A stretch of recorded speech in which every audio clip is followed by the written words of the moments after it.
대감마님 죽은 채를 하셔야 합니다. 무엇이라 나더러 지금 죽으라는 게냐? 아닙니다. 대감마님 그저 죽은 척만 하시면 됩니다. 서희로의 한마디에 호조판서 윤성원 대감의 손에서 찻잔이 힘없이 떨어졌습니다. 오늘 밤 사랑채로 좌상의 자객이 든다는 사실을 도성에서 오직 미련해 보이는 종아이 서희로만이 알고 있었습니다. 대감의 목숨은 서희로의 어미가 남긴 작은 약봉지 하나에 달려 있었습니다. 하지만 그날 밤 모든 일이 뒤집히리라는 것은 그 누구도 짐작하지 못했습니다. 광해 말기 도성 한복판에 자리한 호조판서 윤성원 대감의 집 마당 구석입니다. 닭이 울기도 전 어둠이 채 가시지 않은 이른 새벽이었습니다.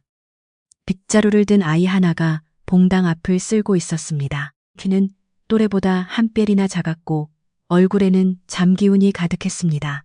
빗자루질이 어찌나 느리고 굼뜬지 다른 종아이였다면 벌써 뒷뜰까지 다 끝냈을 시간임에도 여전히 봉당 앞을 벗어나지 못하고 있었습니다. 또 너냐? 청직이 최길상이었습니다. 최길상은 혀를 끌끌 찼습니다. 13살이나 먹은 놈이 빗자루 하나 제대로 다루지 못하느냐? 누구는 내 나이에 벌써 마구간을 도맡아 관리했다. 예. 서희로가 짧게 대답했습니다. 최길상은 한 번 더 혀를 차고는 안채 쪽으로 사라졌습니다. 서희로는 다시 빗자루를 잡았습니다. 굼뜬 손놀림은 여전했습니다.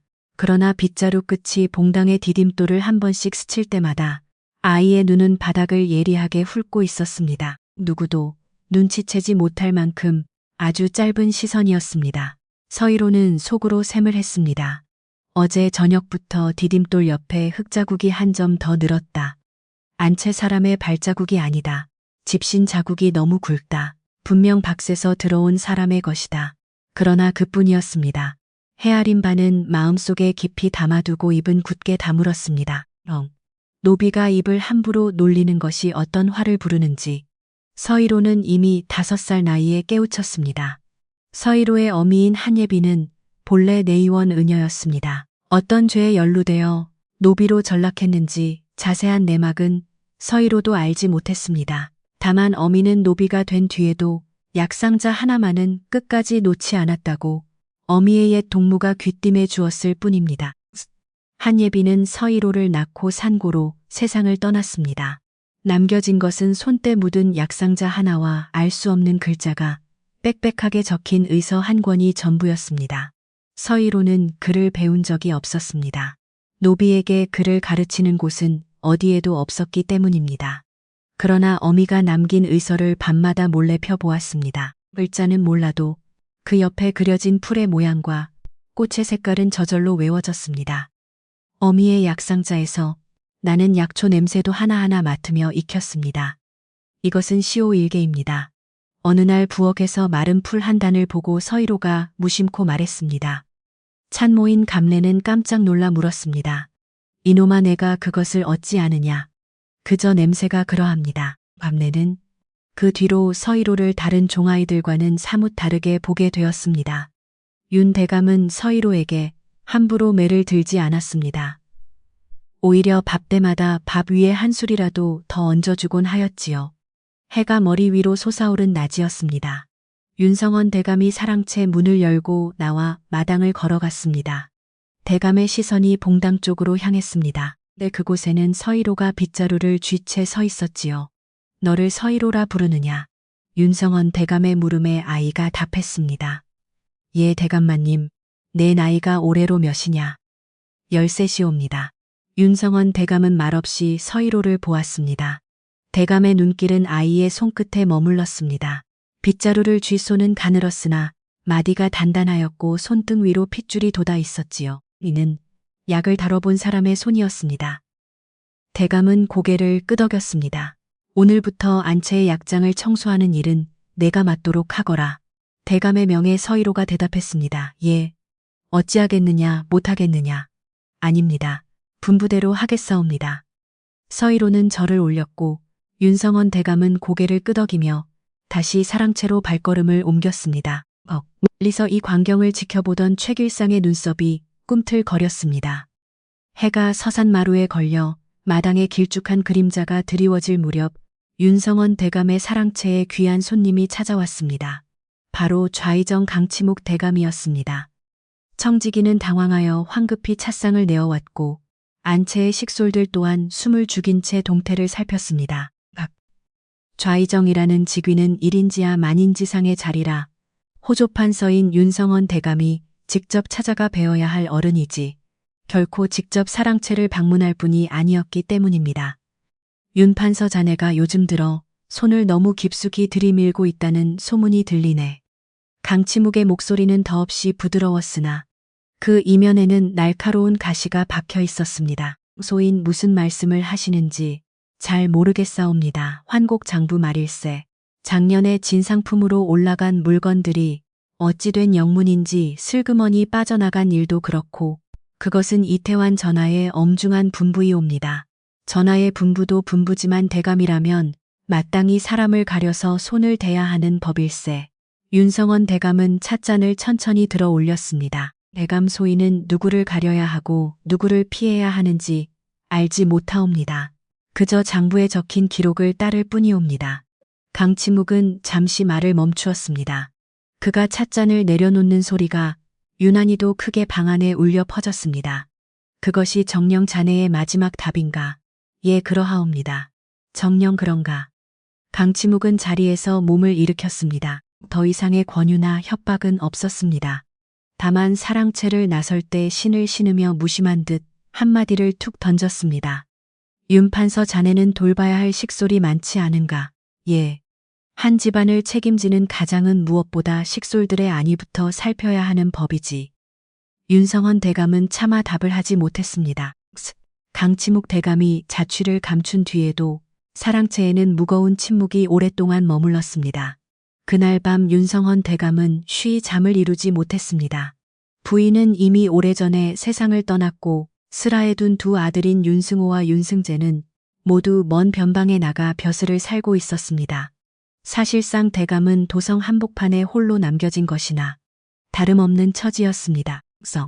강치묵이 기어이 사람을 보내겠구나. 윤성원 대감은 모든 상황을 짐작했습니다. 그러나 결코 멈출 수는 없었습니다. 장부에 적힌 부정과 비리는 한두 건이 아니었기 때문입니다. 강치묵의 사위와 사촌 그리고 그의 문객들이 줄줄이 얽혀있는 거대한 비리의 그물망이었습니다. 만약 여기서 손을 떼고 물러난다면 백성들이 피땀 흘려 올린 명주 한 필과 곡식 한 섬이 또다시 누구의 곳간으로 흘러들어갈지 너무나도 뻔한 일이었습니다. 윤성원 대감은 등잔부를 응시하며 오랫동안 자리를 지켰습니다. 어느덧 달이 중천에 걸리고 세상이 죽은 듯 고요해진 한밤중 문득 사랑채 마당 쪽에서 무언가 가벼운 소리가 들려왔습니다. 그것은 분명한 발자국 소리가 아니었습니다. 그저 흙 한 줌이 살짝 쓸리는 듯한 미세한 기척이었습니다. 윤성원 대감의 등이 곧게 펴졌습니다. 귀를 기울여 보았으나 다시는 아무 소리도 들리지 않았습니다. 그저 바람이었을까 생각했지만 대감은 직감하고 있었습니다.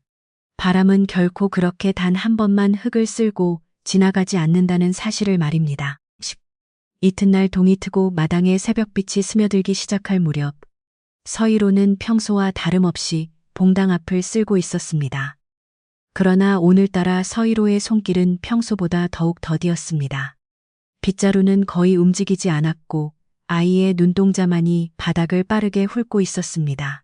어제 보았던 흙자국이 또 늘어나 있었습니다. 모두 2점이었습니다. 한 점은 어제 보았던 그 집신 자국이었고 나머지 한 점은 처음 보는 것이었습니다. 새로 생긴 자국은 집신이 아니었습니다. 서희로는 빗자루를 내려놓았습니다. 마치 무언가를 떨어뜨린 듯 자연스럽게 허리를 숙이고는 디딤돌 옆 흙바닥을 찬찬히 살폈습니다. 새로운 자국은 집신보다 폭이 좁았고 발끝 쪽이 유난히 깊게 패여 있었습니다. 발끝으로 힘을 주어 뛰며 걷는 자의 흔적이었습니다. 발끝으로 딛는 걸음은 칼을 쓰는 자의 걸음이라던 어머니 한예빈의 목소리가 들리는 듯했습니다. 몸을 가볍게 하기 위해 일부러 발끝부터 내려놓는 법이라고 했습니다. 사람의 걸음은 그 사람이 살아온 자리를 말해준다는 어머니의 가르침을 떠올리며 서희로는 자국을 따라 시선을 옮겼습니다. 발자국, 흙은 사랑채 뒤란 쪽으로 사라지고 있었습니다. 아이는 다시 빗자루를 들고 천천히 그곳을 향해 걸어갔습니다. 뒤란 담장 위 기와 한 장의 흙이 살짝 묻어 있는 것이 보였습니다. 평범한 사람이라면 결코 알아보지 못할 정도로 옅은 흔적이었으나 서희로의 예리한 눈만이 그것을 포착했습니다. 담장을 넘어서 안으로 들어왔으나 나간 자국은 보이지 않았습니다. 순간 아이의 등에 식은땀이 흘렀습니다. 아직 이 안에 숨어 있는 것인가 하는 생각이 스쳤습니다. 그러나 자국을 다시 세밀하게 더듬어 보니 사랑채 그늘 쪽으로 한 번 더 옅게 이어져 있었습니다. 그 그늘을 발판 삼아 다시 담장을 넘은 것이었습니다. 다만 두 번째로 넘을 때는 흙이 거의 묻지 않을 만큼 극도로 조심한 기색이 역력했습니다. 누군가 들어와서 무언가를 살피고 갔다. 윤성원 대감마님의 사랑채를 엿보고 간 것이 틀림없었습니다. 서희로는 빗자루를 꽉 쥐었습니다. 머릿속이 빠르게 회전하기 시작했습니다. 이 사실을 누구에게 먼저 알려야 할지 고민이 깊어졌습니다. 최길상에게 말해야 하는가? 아니면 감래에게 말해야 하는가? 그것도 아니면 곧장 윤성원 대감께 달려가 아뢰어야 하는가 생각했습니다. 그러나 서희로의 처지는 노비에 불과했습니다. 천한 노비가 대감의 사랑채에 지난밤 괴한이 다녀갔다고 아뢰어 보았자 헛소리를 한다며 그 자리에서 매를 맞고 쫓겨날 일이 자명했습니다. 최길상에게 일러도 결과는 마찬가지일 것이었습니다. 뜬 놈이 헛것이엇을 보았느냐는 호통만이 돌아올 터였습니다. 증거가 필요했습니다. 어른들이 보아도 결코 부정할 수 없는 확실한 증거를 찾아내야만 했습니다. 서희로는 다시 봉당으로 돌아왔습니다. 빗질을 다시 시작하면서 아이의 머릿속에는 어머니 한예빈이 남긴 의서의 내용들이 주마등처럼 스쳐 지나갔습니다. 어머니 한예빈은 의서와 같은 기록물에 약초 외에도 인체의 흔적이나 자국에 관한 짤막한 글들을 남겨두었습니다. 서희로는 글자를 깨치지는 못했으나 그가 보았던 그림들은 마치 어제 본 것처럼 머릿속에 또렷하게 남아 있었습니다. 발자국 옆에 꺾여 있던 풀잎. 그 풀잎은 마당에서 흔히 볼 수 있는 풀이 아니었습니다. 산에서만 자라는 잎이었습니다. 서희로는 다시 뒤뜰로 가서 발자국에 떨어진 것을 조심스레 거두어 들였습니다. 잎의 모양은 길쭉하고 잎맥이 굵었습니다. 서희로가 코를 가까이 대어 냄새를 맡았습니다. 쑥도 아니었고 익모초도 아니었습니다. 이것은 산초향에 가까운 내음이었습니다. 장사꾼들이 산자락을 지날 때 신발 끝에 묻어오는 바로 그 향기였습니다. 도성 사람의 신발에는 결코 이 잎이 묻지 않는다고 어머니 한예빈은 말하곤 했습니다. 서희로의 손끝이 파르르 떨렸습니다. 지난밤 이곳을 다녀간 자는 도성 안 사람이 아니었습니다. 도성 밖에서 험한 산자락을 넘어온 자였습니다. 그리고 그 자가 사랑채 처마 아래에서 한참을 머물렀다는 뜻이기도 했습니다. 해가 머리 위로 솟아오를 무렵이 되었습니다. 윤성원 대감이 사랑채를 나와 마당을 지나가려던 찰나였습니다. 서희로는 몸을 낮추어 절을 올리고는 나지막한 목소리로 아뢰었습니다. 대감마님 드릴 말씀이 있사옵니다. 윤성원은 걸음을 멈추고 아이를 내려다보았습니다. 서희로의 눈빛은 흔들림 없이 단호했습니다.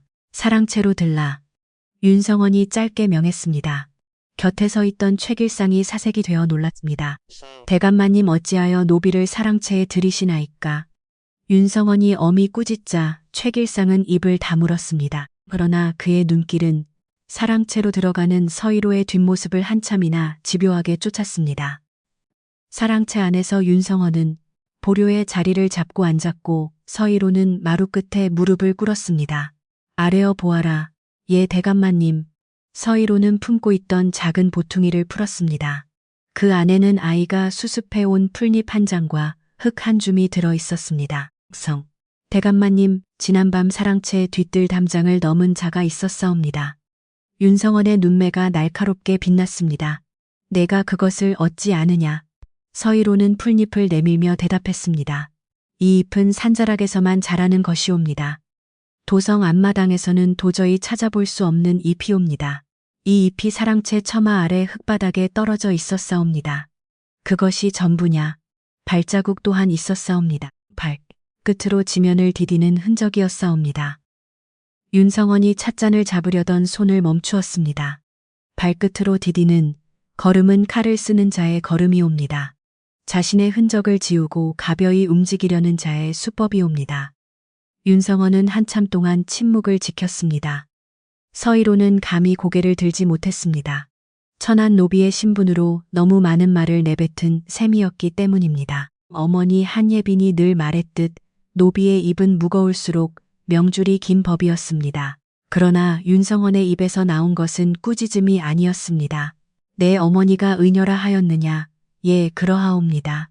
의녀의 자식이라 발자국과 풀잎을 살피는 눈이 남다르구나. 윤성원은 길게 탄식 섞인 숨을 내뱉었습니다. 서희로야. 예, 대감마님. 오늘부터 너는 사랑채 뒷뜰을 매일같이 살펴라. 끼든 풀이든 평소와 다른 것이 눈에 띄면 즉시 나에게 직접 아뢰어라. 최길상을 거치지 말고 말이다. 예명을 받들겠사옵니다. 윤성원은 한동안 대견한 듯 서희로를 가만히 바라보았습니다. 윤성원의 눈빛은 깊고 고요하였다. 그것은 아이가 살아온 험난한 세월과 그 속에 갈고 닦인 영민함을 단번에 꿰뚫어 보는 듯한 시선이었다. 물러가거라. 예, 대감마님. 서희로는 정중히 절을 올린 뒤 사랑채를 빠져나왔다. 마당을 가로질러 걸으며 아이는 마음속으로 한마디를 굳게 되새겼다. 한 번으로 끝나지 않을 것이다.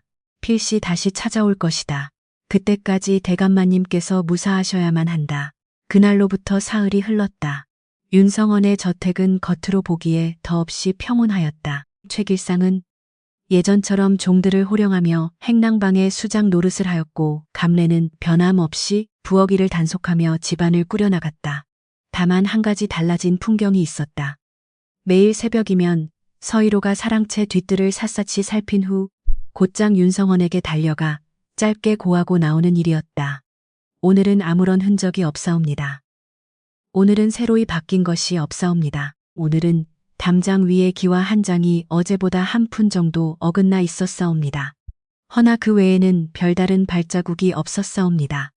윤성원은 매일 아침 아이의 보고를 묵묵히 들었다. 단 한마디도 묻지 않았고 단 한마디의 대답도 돌려주지 않았다. 그저 보고를 다 들은 뒤에 고개를 한번 깊게 끄덕일 뿐이었다. 최길상은 그 광경을 멀찍이 서 곁눈질하며 지켜보았다. 굼뜨기 짝이 없는 저종놈이 어찌하여 매일같이 사랑채를 드나드는지 그는 도무지 갈피를 잡을 수 없었다.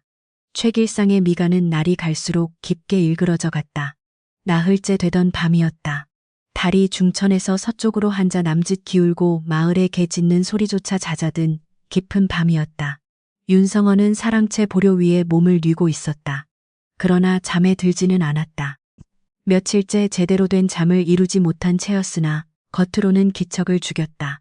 안에서 사람이 깨어 있다라는 것을 바깥에서 눈치채지 못하도록 등잔불은 일찌감치 꺼두어 방안은 칠흑 같았다. 그때 처마 끝에 걸린 풍경이 한번 가볍게 흔들렸다. 바람 한 점 없는 고요한 밤이었다. 윤성원의 손이 슬며시 보료 밑으로 들어갔다. 그곳에는 며칠 전부터 그가 직접 챙겨둔 짧은 칼 한 자루가 숨겨져 있었다. 문 밖에서는 그 어떤 발자국 소리도 들려오지 않았다. 다만 마루 한쪽이 아주 미세하게 삐걱거리며 비명 같은 소리를 내뱉었을 뿐이다. 윤성원은 숨을 죽였다. 방문이 천천히 아주 천천히 열리기 시작했다. 문틈 사이로 검은 그림자 하나가 물 흐르듯 미끄러져 들어왔다. 옷차림도 얼굴을 가린 복개도 온통 검은색이었다. 침입자의 손에는 서슬퍼런 단검이 들려 있었다. 칼날이 희미한 어둠 속에서 번뜩였다. 자객은 보료 위에 누운 형체를 향해 소리 없이 한 걸음 다가섰다. 다시 한 걸음, 단검이 서서히 공중으로 들려 올려졌다. 바로 그 순간이었다. 불이야 불이야 사랑채 뒷뜰에 불이 났다. 마당 한편에서 서희로의 절박한 외침이 터져 나왔다. 자객의 손이 찰나의 순간 멈칫하였다. 칼을 치켜든 채 자객의 고개가 문 쪽으로 잠시 돌아갔다. 그 찰나를 놓치지 않고 윤성원이 보료에서 굴러떨어지며 칼을 휘둘렀다. 내 이놈. 칼끝이 자객의 옷자락을 날카롭게 찢었다. 자객은 본능적으로 몸을 비틀며 그대로 문 밖으로 튕겨나갔다. 석. 마당에서는 종들이 우왕좌왕 외치는 소리가 한데 뒤섞여 들려왔다. 불이야 대체 어디냐? 어디냐? 뒤뜰이다. 뒤뜰에 불이 붙었다. 자객은 눈 깜짝할 사이에 마당을 가로질러 담장을 가뿐하게 넘어 사라졌다. 발끝이 허공을 차는 그 움직임은 마치 깃털처럼 가벼웠다. 그자가 자취를 감추고 나서야 사랑채 뒤편으로 모여든 종들은 불길이 치솟은 것이 아니라는 사실을 깨달았다. 뒤뜰 구석에서 마른 집단 한 무더기가 매캐한 연기만을 토해내며 타오르고 있었을 뿐이었다. 최길상이 급히 달려와 뒤뜰을 살피니 서희로가 이미 발로 집단을 짓밟아 불씨를 끄고 있었다. 이놈 내가 감히 이곳에 불을 질렀느냐 하며 최길상이 서희로의 멱살을 거칠게 움켜쥐었다. 서희로는 고개를 숙인 채 소인이 불을 놓았사옵니다 하고 짧게 대답했다. 최길상이 종놈이 어찌 사랑채 뒤뜰에 불을 지르느냐며 불호령을 내리려던 순간 멈추어라 하는 엄한 목소리가 들려왔다. 윤성원이 사랑채 문을 열고 밖으로 걸어 나오고 있었다. 의관은 흐트러진 상태였으며 한 손에는 날선 단검이 쥐어져 있었다. 그 서슬 퍼런 모습에 종들은 일제히 숨을 죽였다. 대감마님 무슨 일이십니까 하고 묻는 최길상의 서희로의 멱살에서 서서히 떨어졌다. 윤성원은 마당을 가로지르며 사랑채에 자객이 들어노라고 나지막하게 읊조렸다. 마당은 순식간에 차가운 정적에 휩싸였다. 윤성원은 떨고 있는 서희로를 바라보며 말을 이었다. 이 아이가 집단에 불을 놓아 자객의 주의를 분산시키지 않았더라면 내 목숨은 이미 사라졌을 것이다. 서희로는 멱살을 잡혔던 자리에서 무릎을 꿇고 엎드려 있었다. 흙바닥에 닿은 아이의 어깨가 가늘게 떨리고 있었다. 윤성원이 물었다. 내가 오늘 밤 자객이 들 줄 어찌 알았느냐. 서희로가 조심스럽게 입을 열었다. 담장 위에 기와가 한 치 정도 어긋나 있었사옵니다. 그것뿐이더냐 하고 윤성원이 다시 묻자 서희로는 풍경줄에 나뭇잎 하나가 끼어 있었나이다 라고 답했다. 사람이 처마 위를 살피며 지나간 흔적이 분명하였기에 오늘 밤 필시 누군가 침입할 것이라 생각했다는 아이의 설명에 윤성원은 한참 동안 말이 없었다. 이윽고 윤성원은 들고 있던 칼을 거두며 단호하게 명령했다. 최길상아, 예 대감마님 오늘 밤의 일은 절대 입 밖에 내지 마라. 집안 식솔들은 물론 그 누구에게도 발설해서는 안 된다. 알겠느냐. 최길상은 몸을 굽히며 예 대감마님 명심하겠나이다 라고 대답했다. 그러나 머리를 조아리는 최길상의 시선은 엎드려 있는 서희로의 발끝을 향해 있었다. 그 눈동자에 스친 것이 두려움인지 혹은 다른 음모인지 어둠 속에서 알아채는 이는 없었다. 다만 마당 끝에 엎드려 있던 서희로만이 최길상의 그 짧은 시선을 놓치지 않았다. 서희로는 속으로 생각했다. 최길상의 눈이 흔들리지 않았다. 자객이 들었다는 말에 다른 이들은 모두 경악하였으나 오직 최길상만은 놀라지 않았다. 저 사람이 바로 내 통자다. 아이의 등줄기로 식은땀이 다시금 흘러내렸다. 자객이 다녀간 다음 날 새벽은 평소와 다를 바 없이 밝아왔다. 종들은 여느 때처럼 마당을 쓸었고 감래는 부엌에서 가마솥에 불을 지폈다. 최길상 역시 아무 일 없었다는 듯 마당을 오가며 부지런히 종들을 부렸다. 그러나 서희로의 눈빛만큼은 이전과 같지 않았다. 아이의 시선은 더 이상 땅바닥을 향하지 않았다. 서희로는 최길상의 일거수일투족을 소리 없이 뒤쫓기 시작했다. 강치묵이 보낸 첩자가 있다면 필시 집안 사정을 소상히 알리는 자가 있을 터였다. 어젯밤 최길상의 흔들림 없던 눈동자가 그 증거였다. 서희로는 저 발걸음 끝에 진실이 숨어 있음을 확신했다. 서희로는 어머니인 한예빈의 유품 구석에 그려져 있던 그림 하나를 떠올렸다. 그것은 사람의 얼굴을 묘사한 그림이었다.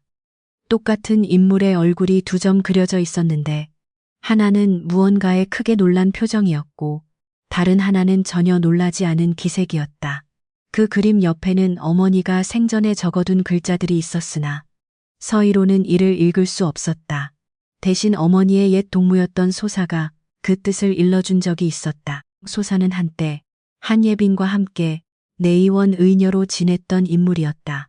어머니가 세상을 떠난 뒤에도 소사는 1년에 두어 번씩 몰래 찾아와 서희로에게 어머니가 남긴 의서 속 글자와 약초 이름을 가르쳐주곤 했다.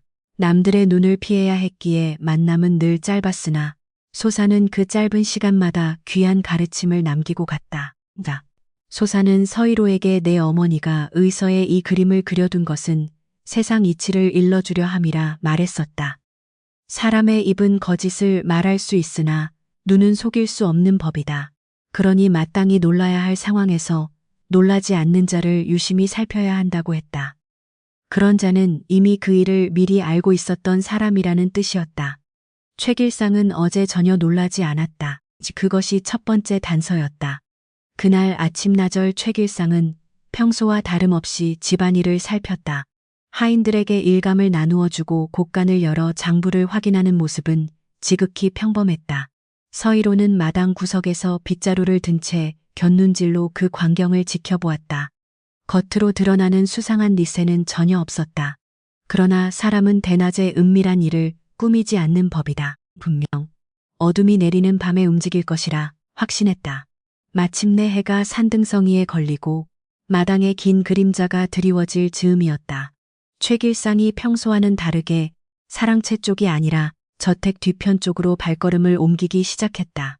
그곳은 집안 종들이 거의 드나들지 않는 외진 곳이었다. 낡은 잡동사니를 쌓아둔 광이 하나 있을 뿐 사람이 머무는 장소는 아니었다. 서희로는 들고 있던 빗자루를 봉당에 슬쩍 기대어 놓은 뒤 그림자처럼 최길상의 뒤를 쫓았다. 발소리를 죽이고 숨소리마저 억누르며 조심스럽게 따랐다. 최길상이 광 안으로 들어가는 것을 확인한 서희로는 광의 귀퉁이 벽에 몸을 바짝 붙였다. 흙과 짚을 섞어 만든 벽면은 세월의 흔적 때문인지 한쪽이 갈라져 작은 틈이 나 있었다. 서희로는 그 틈새에 한쪽 눈을 갖다 대었다. 광 내부에서 최길상이 바닥에 무언가를 들어 올리고 있었다. 그것은 낡은 마룻장 한 장이었다. 마룻장 아래에는 작은 보따리 하나가 숨겨져 있었다. 최길상은 그 보따리 속에서 종이 한 장을 꺼내더니 무언가를 빠른 손놀림으로 적어 내려갔다. 서희로는 아직 글자를 깨치지 못해 그 내용을 읽을 수는 없었다. 하지만 종이의 생김새와 최길상의 손길은 눈에 또렷이 새겼다. 그 종이는 예사로운 물건이 아니었다. 한쪽 모서리가 비스듬하게 잘려나간 모양새였다. 소사가 일러주기를 사람들은 자기들끼리만 알아보도록 종이 모서리를 일부러 잘라 표시를 만든다고 했다. 같은 모양으로 잘린 종이를 사용하는 자들은 곧 같은 무리라는 증거였다. 최길상의 손이 종이를 접어 틈새 깊숙이 밀어넣더니 마룻장을 다시 덮어 원상태로 돌려놓았다. 보따리 역시 원래 있던 자리에 고스란히 다시 묻어두었다. 최길상이 광에서 나왔다. 서희로는 이미 그 자리에서 사라진 뒤였다. 이튿날 최길상은 댁 밖으로 잠깐 나갔다 들어왔다. 장 보러 다녀오겠다는 것이 최길상이 감내에게 던진 말이었다. 감내는 그저 고개만 끄덕였다. 최길상이 댁 문을 나서자마자 서희로도 빗자루를 봉당에 기대어 놓고 댁 문을 나섰다. 최길상은 키가 컸고 서희로는 키가 작았다. 덕분에 최길상의 뒷모습은 사람들 사이에서도 잘 보였다. 도성의 큰 길을 따라 최길상은 동쪽으로 걸음을 옮겼다. 서희로는 한마장쯤 떨어져 그 뒤를 쫓았다. 가까이 가면 들킬 것이고 너무 멀어지면 놓칠 터였다. 소사가 일러준 딱 그만큼의 거리였다. 사람을 따라갈 때는 햇볕의 방향을 늘 살펴라. 그 사람의 그림자가 너에게 닿지 않도록 하라던 소사의 가르침이 있었다. 최길상은 장터에 들어섰다. 어물전에 들렀고 쌀가게에도 들렀다. 그러나 어디에서도 물건을 사지는 않았다. 그저 둘러보기만 할 뿐이었다. 장을 보러 온 사람이 아니었다. 누군가를 만나러 온 것이 분명했다. 최길상이 장터 한 구석 사람들이 잘 들지 않는 골목으로 꺾어 들어갔다. 서희로는 그 골목 어귀에서 걸음을 멈추었다. 골목 안으로 따라 들어갔다가는 단번에 들킬 것이 분명했다. 아이는 골목 입구에 놓인 항아리 가게 뒤로 몸을 숨겼다. 골목 안에서 최길상이 누군가와 마주선 것이 보였다. 한 사람이었다. 그는 최길상보다 한 뼘쯤 키가 더 컸다. 옷차림은 평범한 사내의 것이었으나 허리춤에 무언가 단단한 것이 옷자락 아래로 비쳤다. 그것은 칼이었다. 옷단 아래로 짧은 칼을 숨겨 차고 있었다. 그 사람의 얼굴은 천으로 가려져 있지 않았다. 다만 갓을 깊이 눌렀어서 서희로가 있는 자리에서는 얼굴이 잘 보이지 않았다. 최길상이 품에서 어제 그 종이를 꺼냈다. 종이가 그 사내에게 건네졌다. 사내는 종이를 펴보고는 한참 동안 말이 없었다. 이윽고 종이를 품 안에 넣고는 최길상에게 무언가 짧게 일렀다. 거리가 멀어 말소리는 들리지 않았다. 그러나 서희로는 보았다. 사내가 종이를 받으며 갓을 살짝 들어 올리는 것을 말이다. 그 찰나 사내의 얼굴이 잠깐 드러났다. 햇빛이 사내의 옆얼굴을 비추었다. 여인이었다. 사내의 옷을 입고 갓을 쓴 여인이었다. 광대뼈가 또렷했고 인매가 단단했다. 나이는 40쯤 되어 보였다. 그러나 그 눈은 평범한 여인의 눈이 아니었다. 사람을 베어본 자만이 가질 수 있는 눈이었다. 서희로의 등에 차가운 식은땀이 흘렀다. 저자가 바로 자객이었다. 사내가 아니라 여인이었기에 대감되게 들 때도 종들이 의심하지 않았던 것이다. 그 여인은 갓을 다시 눌렀었다. 그러고는 골목 반대쪽으로 유연하게 사라졌다. 최길상도 이내 골목을 빠져나왔다. 서희로는 항아리 가게 뒤에 그대로 몸을 숨긴 채 최길상이 충분히 멀어지기를 기다렸다. 심장이 너무 세게 뛰어 항아리에 닿은 등줄기까지 그 진동이 고스란히 전해지는 듯했다. 댁으로 돌아온 서희로는 곧장 사랑채로 향하지 않았다. 그는 발길을 돌려 먼저 감내가 있는 부엌으로 들었다. 오, 이제야 오는구나. 오늘은 평소보다 일찍도 나갔다 오는 모양이다. 감내가 그를 보고 아는 체를 했다. 서희로는 숨을 고르며 나직이 입을 뗐다. 아주머니 여쭐 것이 하나 있사옵니다. 여쭙긴 무엇을 여쭈느냐. 이놈아, 어서 말해보거라. 서희로는 잠시 망설였다. 감내를 의심하는 것은 아니었으나 최길상의 일을 함부로 입 밖으로 내뱉을 수도 없는 노릇이었다. 아이는 조심스럽게 말을 돌려 물었다. 최길상 어르신께서 이 댁에 들어오신 지는 얼마나 되었사옵니까가. 감내의 손길이 잠시 멈추었다. 갑자기 그건 왜 묻는 것이냐. 그저 어제 사랑채에 자객이 들었을 때 최길상 어르신께서 너무도 태연하시기에 여쭈어 본 것입니다. 이 댁에 오래 머무신 분이라 그런 일에도 흔들림이 없으신가 해서요. 감내는 잡고 있던 칼을 도마 위에 내려놓았다.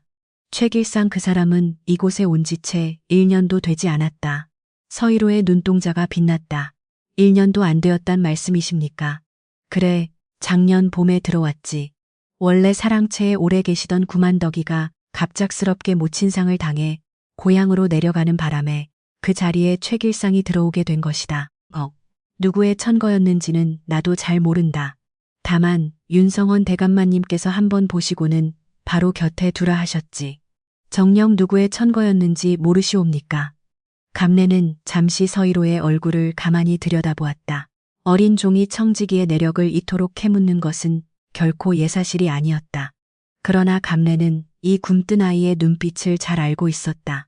그것은 헛것을 보고 묻는 눈이 아니었다. 내가 전에 듣기로는 강치묵 대감댁에서 보낸 사람이라 하더구나. 강치묵 대감댁 말씀이십니까? 그래, 좌상 대감께서 직접 청거하신 사람이라 들었다. 청지기로 쓸만한 사람이 있으니 거두어 쓰라고 하셨다더구나. 그래서 대감마님께서도 별다른 의심 없이 들이신 게지. 서희로의 손끝이 미세하게 떨렸다. 좌상이 보낸 사람. 좌상이 이 댁에 심어둔 수족이었다. 최길상은 강치묵의 사람이었던 것이다. 그것도 무려 1년 전부터 이 집안의 모든 기밀을 좌상에게 낱낱이 고해 바치고 있었던 밀정이었다.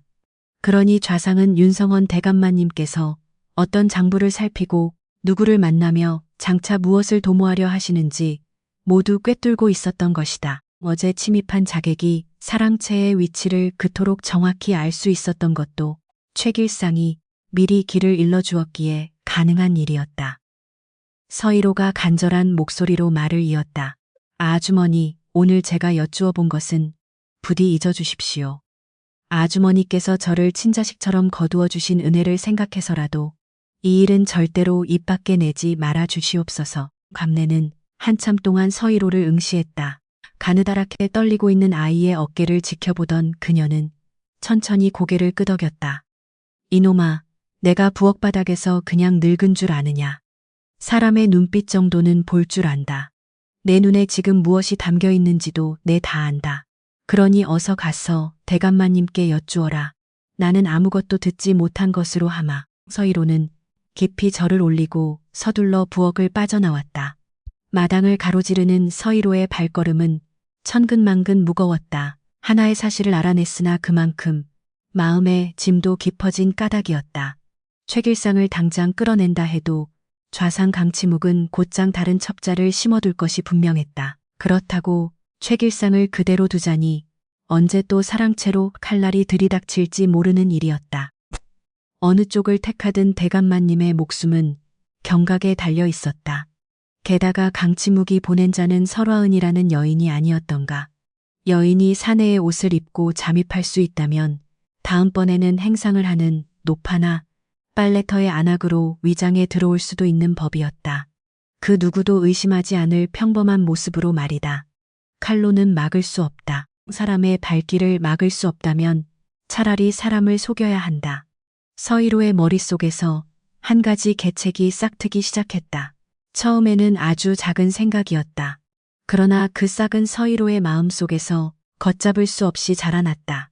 돌아가신 어미 한예빈의 약상자, 가장 깊숙한 곳에 숨겨져 있던 약초 한 봉지가 떠올랐기 때문이다. 그날 밤 윤성원 대감이 사랑채로 서희로를 따로 불러들였다. 오늘 마당에서 내 모습이 보이지 않더구나. 서희로가 머리를 조아리며 답했다. 장터에 다녀왔사옵니다. 장에는 무엇하러 갔느냐. 최길상의 뒤를 쫓았사옵니다. 윤성원의 눈매가 가늘게 떨렸다. 서희로는 무릎을 꿇은 채 자신이 목격한 것들을 하나하나 아뢰었다. 광안에서 발견한 모서리가 잘린 종이와 장터 골목에서 마주친 사내 복장의 여인, 그리고 갓 아래로 잠깐 드러난 설화은의 얼굴까지, 또한 감내에게서 전해 들은 최길상의 내력까지 단 한마디도 빠뜨리지 않고 고했다. 윤성원은 아이의 말을 중간에 끊지 않고 묵묵히 경청했다. 말을 마친 뒤에도 방 안에는 한참 동안 무거운 침묵이 흘렀다. 이윽고 윤성원이 짤막하게 물었다. 내 어찌하면 좋겠느냐. 서희로가 고개를 들었다. 대감이 일개 노비에게 의견을 묻는다는 것은 어디에서도 상상할 수 없는 일이었다. 서희로는 잠시 숨을 멈추었으나 입에서 나온 말에는 추호의 흔들림도 없었다. 대감마님 최길상을 잡지 마시옵소서. 그를 그대로 두어야 하옵니다. 윤성원의 눈썹이 치켜 올라갔다. 잡지 말라니 그게 무슨 소리냐. 예, 대감마님 최길상을 잡아내면 좌상은 곧바로 다른 첩자를 심을 것이옵니다. 차라리 좌상이 이 댁에 자신의 신복이 건재하다고 믿게 두시옵소서. 그래야만 적의 다음 칼날이 어느 길로 들어올지 미리 헤아릴 수 있사옵니다. 윤성원은 한참 동안 서희로의 눈을 뚫어지게 응시했다. 그렇다면 다음 칼날은 어찌 막을 셈이냐. 칼로는 막을 수 없사옵니다. 서희로는 잠시 숨을 골랐다. 마당의 풀벌레 소리도 처마 끝의 풍경 소리도 그 순간만큼은 들리지 않았다. 고요한 사랑채 안에는 등잔불이 타오르며 갈라지는 소리만이 간간히 들릴 뿐이었다. 마침내 서희로가 입을 열었다. 어르신 죽은 척하시옵소서. 윤성원의 손이 찻잔에서 툭 떨어졌다. 방금 무엇라 하였느냐. 윤성원의 목소리가 낮게 가라앉았다. 그것은 진노라기보다는 노비의 입에서 결코 나올 수 없는 말이 나왔기에 다시 확인하려는 기색에 가까웠다. 서희로는 무릎을 꿇은 채 머리를 더욱 깊이 숙였다. 그러나 한번 내뱉은 말은 결코 거두지 않았다. 강치묵이 어르신께서 정녕 돌아가셨다고 믿게 하시옵소서. 그래야 강치묵의 칼날이 멈출 것이옵니다. 너는 지금 내게 죽으라는 소리를 하는 것이냐. 아니옵니다, 대감마님. 서희로는 천천히 고개를 들었다. 아이의 눈에는 두려움이 서려 있었으나 그보다 더 또렷한 것이 자리하고 있었다. 그것은 흔들림 없는 계산이었다. 며칠 밤을 지새우며 고민하고 또 고민한 결과였다. 어머니 한예빈이 남긴 약상자 가장 깊은 곳에서 길어올린 비책이었다. 어머니 한예빈이 남기신 약상자 가장 깊은 곳에 작은 종이 꾸러미가 하나 있사옵니다. 안에는 바싹 마른 풀뿌리가 들어있고 꾸러미 겉면에는 어머니께서 그림 한 장을 그려두셨나이다. 그림이라니 옛 사람이 누워있는 그림이옵니다. 가슴에 손을 얹고 있는 모습인데 그 사람의 입에서 숨이 빠져나가는 그림이옵니다. 그런데 그 시신 곁에 작은 새 한 마리가 함께 그려져 있사옵니다. 윤성원은 서희로를 가만히 들여다보았다. 그 새는 무엇을 의미하는 것이냐? 서희로는 소사할멈이 일러주었던 말을 떠올리며 답했다. 소사할멈이 말씀하시기를 어머니께서 살아생전 소사할멈과 함께 의서를 만드실 때 그려넣은 표식이라 하셨사옵니다. 새가 옆에 그려진 약은 사람을 죽이는 것이 아니라 잠시 잠재우는 약이라는 뜻이라 하셨나이다. 새가 깨어나면 사람도 다시 깨어나는 약이라고 말입니다. 윤성원은 한참 동안 말이 없었다. 이윽고 그는 짧게 물었다. 그 약을 마시면 어찌 되느냐? 숨이 옅어지옵니다. 손목의 맥이 거의 잡히지 않게 되고 안색은 흑빛으로 변하옵니다. 입가에서는 아주 가느다란 숨결만이 간신히 새어 나올 뿐이라 의원이 와서 진맥을 해도 살아있는 사람이라 알아보지 못할 것이옵니다. 얼마나 오래 그러하냐. 반나절이옵니다. 반나절이 지나면 자연히 깨어나게 되옵니다. 반나절이라. 윤성헌의 입가에 아주 짧고 씁쓸한 미소가 스쳐 지나갔다. 반나절 동안 죽은 사람으로 누워있으라는 말이로구나. 예. 그동안 강치묵은 물러갈 것이고, 예. 만약 강치묵이 내 목을 베러 다시 칼을 휘두르면, 서희로는 잠시 말을 멈추었다. 이 부분이 가장 넘기 어려운 고비였다. 가사 상태를 만드는 약초로 숨을 죽이는 것까지는 어머니 한예빈의 의서대로 할 수 있었다. 그러나 강치묵이 보낸 자객이 단순히 겉모습만 보고 돌아가게 만들 수는 없는 노릇이었다. 자객은 반드시 가까이 다가와 숨을 확인하고 맥을 짚을 것이며 그래도 의심이 가시지 않으면 칼끝으로 한 번 더 찌를 자들이었다. 칼끝이 몸에 닿는 순간 모든 계획은 끝장날 터였다. 윤성원이 재촉했다. 말해 보아라. 강치묵이 보낸 자가 칼로 한 번 더 확인하지 않게 하려면 그보다 먼저 의원이 와 있어야 하옵니다. 의원이라니, 백관. 의원이 사랑채에 들어와 어르신의 맥을 짚고는 돌아가셨다고 단정을 지어야 하옵니다. 의원이 직접 공표해야 강치묵도 믿을 것이옵니다. 사람은 제 눈으로 본 것보다 의원의 입에서 나온 말을 더 믿는 법이니까요. 윤성원은 잠시 서희로를 응시했다. 우리 지석태 의원이 그 일을 해주겠느냐? 아니옵니다. 지석태 의원께는 절대 알리지 마시옵소서. 지석태 의원은 어르신을 정말로 돌아가신 것으로 알아야 하옵니다. 그래야 강치묵 좌상과 최길상도 의원의 표정과 통곡 소리를 보고 의심을 거둘 것이옵니다. 윤성원 대감의 눈빛이 깊게 가라앉았다. 그러면 지석태 의원도 내가 죽었다 여기고 집안 식솔들도 내가 죽었다 믿으며 최길상 또한 내가 죽었다 확신하여 강치묵 좌상에게 그리 일러바치게 하겠다는 것이냐. 예, 그러하옵니다. 그러는 동안 나는 반나절을 시신으로 누워있고 예, 대감마님. 그리고 반나절 뒤에 깨어난다는 것이냐. 예. 윤성원 대감은 길게 한숨을 내쉬었다. 내 어머니 한예빈이 의서에 그 약초를 그림으로 남긴 까닭을 이제야 알겠구나. 대감마님. 내 어머니가 내의원에 있을 적에 분명 무슨 일을 겪었던 것이로구나. 사람이 사람의 칼날 아래에서 살아남으려면 죽은 척하는 것 외에는 길이 없는 그런 일을 말이다. 서희로의 눈가가 잠시 흐릿해졌다. 어머니 한예빈이 어찌하여 죄에 연좌되었는지는 서희로도 알지 못하였다. 그러나 어머니가 괴짝 가장 깊은 곳에 그 약초 봉지를 묻어두고 그림 옆에 작은 새 한 마리를 그려둔 까닭은 어쩌면 제 자식이 언젠가 이 약을 써야 할 날이 올 것임을 미리 헤아렸기 때문일지도 몰랐다. 윤성원 대감은 천천히 몸을 일으켰다. 사랑채 문 쪽으로 걸어가 마당을 한번 내다보았다. 마당 너머 최길상의 방 안에서 새어나오는 등잔불 하나가 보였다. 최길상은 아직 잠들지 않고 깨어 있었다. 서희로야, 예 대감마님. 내 어머니가 남긴 그 약초가 정말로 사람을 다시 깨어나게 하더냐. 소사할미가 그러하다 일러주셨사옵니다. 소사할미는 어머니를 두고 거짓을 말씀하실 분이 아니옵니다.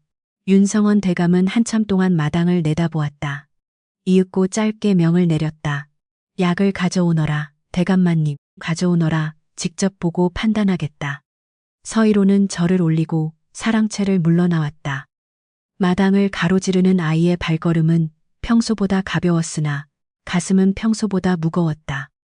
어머니가 남긴 마지막 한 봉지의 약초를 이제 정말로 풀어야 할 때가 온 것이었다. 새벽이 가까워지고 마당에 닭이 첫 울음을 멀리서 울 무렵 서희로가 다시 사랑채에 들었다. 아이의 손에는 작은 종이 봉지 하나가 쥐어져 있었다. 봉지 겉면에는 어머니의 손길로 그려진 그림이 있었다. 누워있는 사람 하나와 그 곁에 작은 새 한 마리. 윤성원 대감은 등잔 밑에서 그 봉지를 받아들었다. 봉지를 풀자 바싹 마른 풀뿌리 한 줌이 나왔다. 풀뿌리에서는 은은하고 달큰한 향기가 풍겼다. 냄새는 독하지 않구나. 이 풀은 본래 단내가 나는 풀이옵니다. 다만 우려서 마시면 반나절을 깊은 잠에 들게 하옵니다. 직접 먹어본 사람이 있느냐? 소사할미가 말씀하셨사옵니다. 소사할미와 어머니 한예빈이 내의원에 함께 계실 적에 소사할미가 직접 한번 먹어본 적이 있다고요. 반나절을 깊이 잠든 뒤 깨어나서는 멀쩡히 다시 일을 하셨다고 하옵니다. 내 어머니는 의녀였으니 약을 잘 알았겠지. 소사할미 또한 의녀였다 하니 약을 알았겠지. 그러나 나는 약을 모른다. 그래서 소인이 곁에 있겠사옵니다. 서희로가 고개를 들었습니다. 어르신께서 약을 드시고 누우시면 소인이 곁을 지키겠사옵니다. 시신을 모시는 종아이로 위장하여 곁을 떠나지 않겠나이다. 반나절이 지나 어르신께서 깨어나실 때까지 소인이 살피며 곁을 지키겠사옵니다. 만약 자객이 칼끝을 어르신께 겨누려 한다면 소인이 먼저 죽겠나이다. 어르신의 몸 위로 엎어지겠사옵니다. 그리하면 보잘것없는 종아이까지 베고 가야 하니 한 번 더 망설이게 될 것이옵니다. 그 찰나의 망설임이 어르신을 살릴 것이옵니다. 윤성원은 약봉지를 든 손을 잠시 떨었습니다. 너는 죽을 각오로 이 일을 꾸민 것이냐? 아니옵니다, 대감마님. 소인은 어르신을 살릴 방도로 이 일을 짠 것이옵니다. 그것이 결국 같은 말 아니냐? 아니옵니다. 소인이 죽고 어르신이 사신다면 그것은 계획대로 된 것이옵니다. 허나 소인도 살고 어르신도 사시는 길이 있다면 마땅히 그 길로 가야 하옵니다. 소인은 그 길을 도모하려 준비한 것이 있사옵니다. 허는 윤서희로를 찬찬히 들여다보았습니다. 굼떠 보이던 이 종아이의 눈에 어찌 이런 깊은 속내가 들어앉아 있었단 말인가. 윤성헌의 마음속에 한 가지 깨달음이 스쳤습니다. 이 아이는 단순히 영민한 아이가 아니었습니다. 사람을 살리기 위해 제 목숨까지 샘에 넣을 줄 아는 아이였지요. 그러한 지혜는 머리에서 나오는 것이 아니었습니다. 오직 사람을 진심으로 사랑하는 마음에서만 나올 수 있는 계산이었습니다. 윤성원은 약봉지를 천천히 다시 묶었습니다. 언제 마실 작정이냐? 내일 밤이옵니다. 내일 밤 최길상이 오늘 낮에 또 광에 들렀사옵니다. 또 글을 적었으니 그 종이를 고창에 있는 그 여인에게 전할 것이옵니다. 그리 되면 자객은 모레 밤 안으로 다시 들 것이옵니다. 그 칼끝이 닿기 전에 어르신은 이미 돌아가신 분이어야 하옵니다. 윤성원은 짧게 고개를 끄덕였습니다. 내일 밤이라. 예, 좋다. 윤성원은 약봉지를 사랑채 보료 아래 깊숙이 밀어 넣었습니다. 내일 밤 내가 죽거든. 예. 내가 나를 살려라. 예, 대감마님. 소인이 기필코 어르신을 살려내겠나이다. 서희로는 절을 올렸습니다. 이마가 마룻바닥에 닿는 그 순간 아이의 눈에서 작은 물방울 하나가 툭 떨어졌습니다. 그러나 그것은 마룻결 사이의 틈으로 스며들어 누구의 눈에도 띄지 않았습니다. 윤성원만이 그 결에 깃든 어둠을 잠시 응시했을 뿐이었습니다. 이튿날 밤이었습니다. 마당에 닭이 첫 울음을 울기 전에 깊은 밤 사랑채 안에는 등잔불 하나만이 가만히 흔들리고 있었습니다.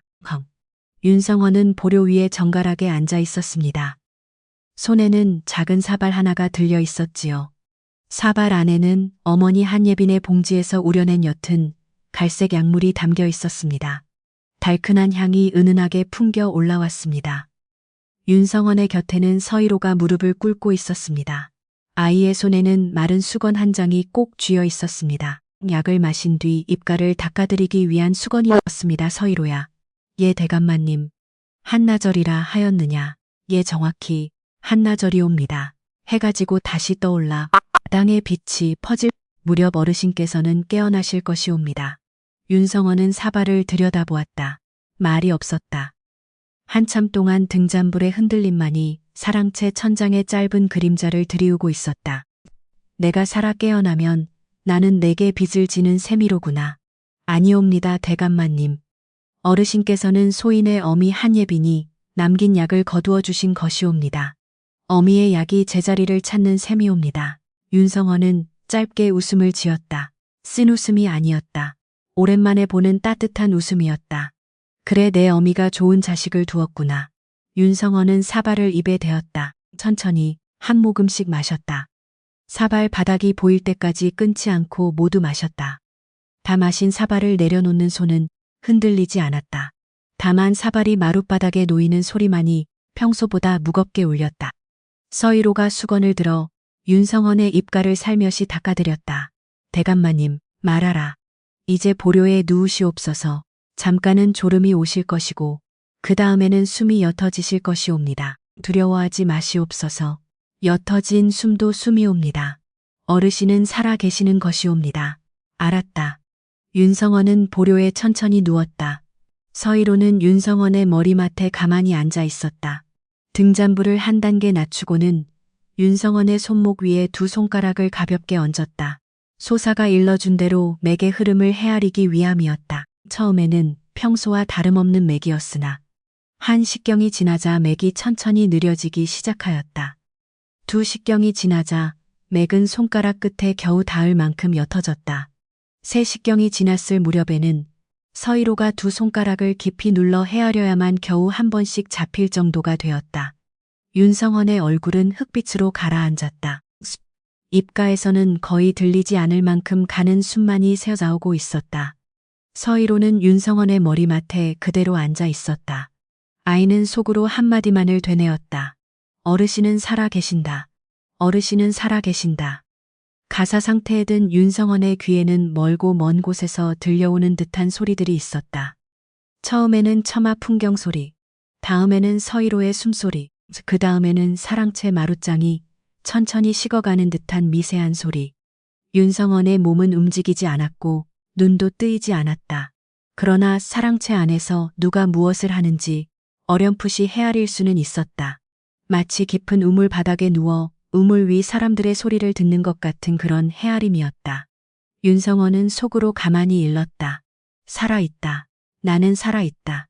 서희로야, 잘 보거라. 그러고는 더 깊은 어둠 속으로 가라앉았다.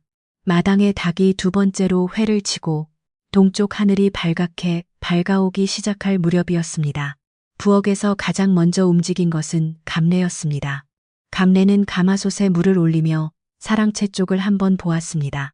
매일 이맘때면 사랑채 문이 열리고 윤성헌 대감이 마당으로 나와 늙은 매화나무 아래에서 한참 동안 서 있다 들어가시곤 했습니다.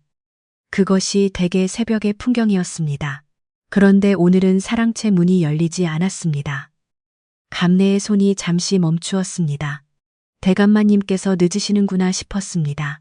감래는 솥뚜껑을 살며시 덮고는 사랑채 쪽으로 걸음을 옮겼습니다. 마당 한 구석에서 빗자루를 들고 있던 서희로가 감래를 보았습니다. 아이의 가슴이 한번 크게 뛰었습니다. 이 순간이 시작이었습니다. 감래 아주머니, 서희로로구나. 사랑채 문을 한번 두드려 볼까요?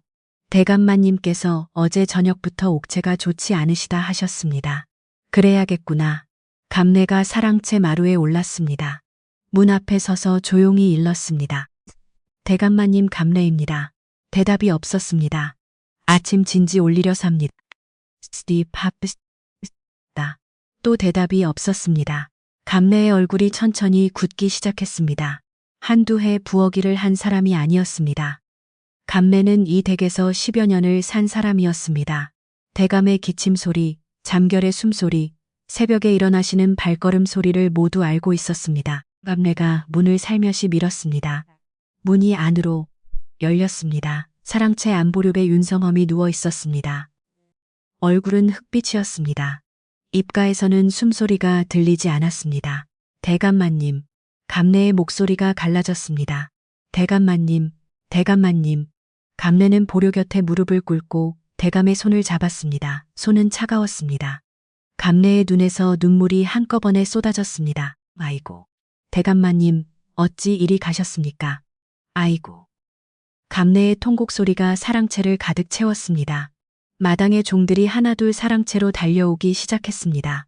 최길상도 자기 방에서 옷을 여미며 뛰어나왔습니다. 서희로는 마당 한 구석에서 그 광경을 보고 있었습니다. 아이의 눈은 감내에게 가 있지 않았습니다. 최길상에게 가 있었습니다. 최길상이 사랑채에 들어가 무릎을 꿇었습니다. 보료 곁에 앉아 대감의 얼굴을 한번 들여다보더니 두 손으로 얼굴을 감싸 쥐고 통곡하기 시작했습니다. 아이고 대감마님 소인을 두고 어찌 가셨습니까? 최길상의 어깨가 들썩였습니다.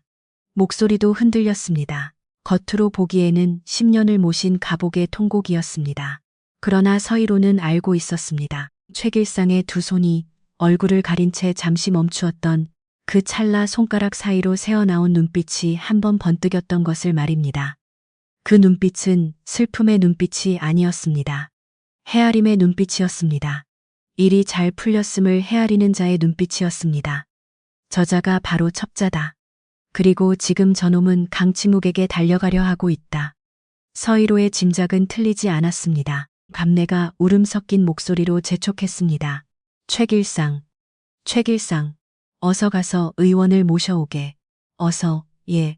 감내 아주머니 소인이 얼른 다녀오겠습니다. 최길상이 사랑채를 빠져나갔습니다. 마당을 가로지르는 그의 발걸음은 상전의 죽음을 슬퍼하는 자라고는 믿기지 않을 만큼 가벼웠습니다. 오직 서희로의 눈만이 그 기민한 움직임을 포착했습니다. 최길상이 의원을 데리고 돌아온 것은 채 한 식경도 지나지 않은 때였습니다. 동행한 이는 집안의 대소사를 돌보던 단골 의원 지석태였습니다. 머리가 하얗게 센 지석태는 사랑채 안으로 들어서서자 마자 보료 곁에 무릎을 굽히고 앉았습니다. 그는 침통한 표정으로 윤성원 대감의 손목을 잡았습니다. 세 손가락을 손목 위에 가지런히 올린 채 지석태는 한참 동안 기척이 없었습니다. 손가락 위치를 살짝 옮겨 다시 맥을 짚어보았으나 여전히 침묵만이 흘렀습니다. 사랑채에 모인 모든 식솔이 숨을 죽이고 그 광경을 지켜보았습니다. 서희로 역시 마루 끝에 무릎을 꿇은 채 그 모습을 응시했습니다. 아이의 손등에는 핏줄이 설 정도로 옷자락을 꽉 움켜쥐었습니다. 지금 이 순간이 가장 두려운 고비였습니다.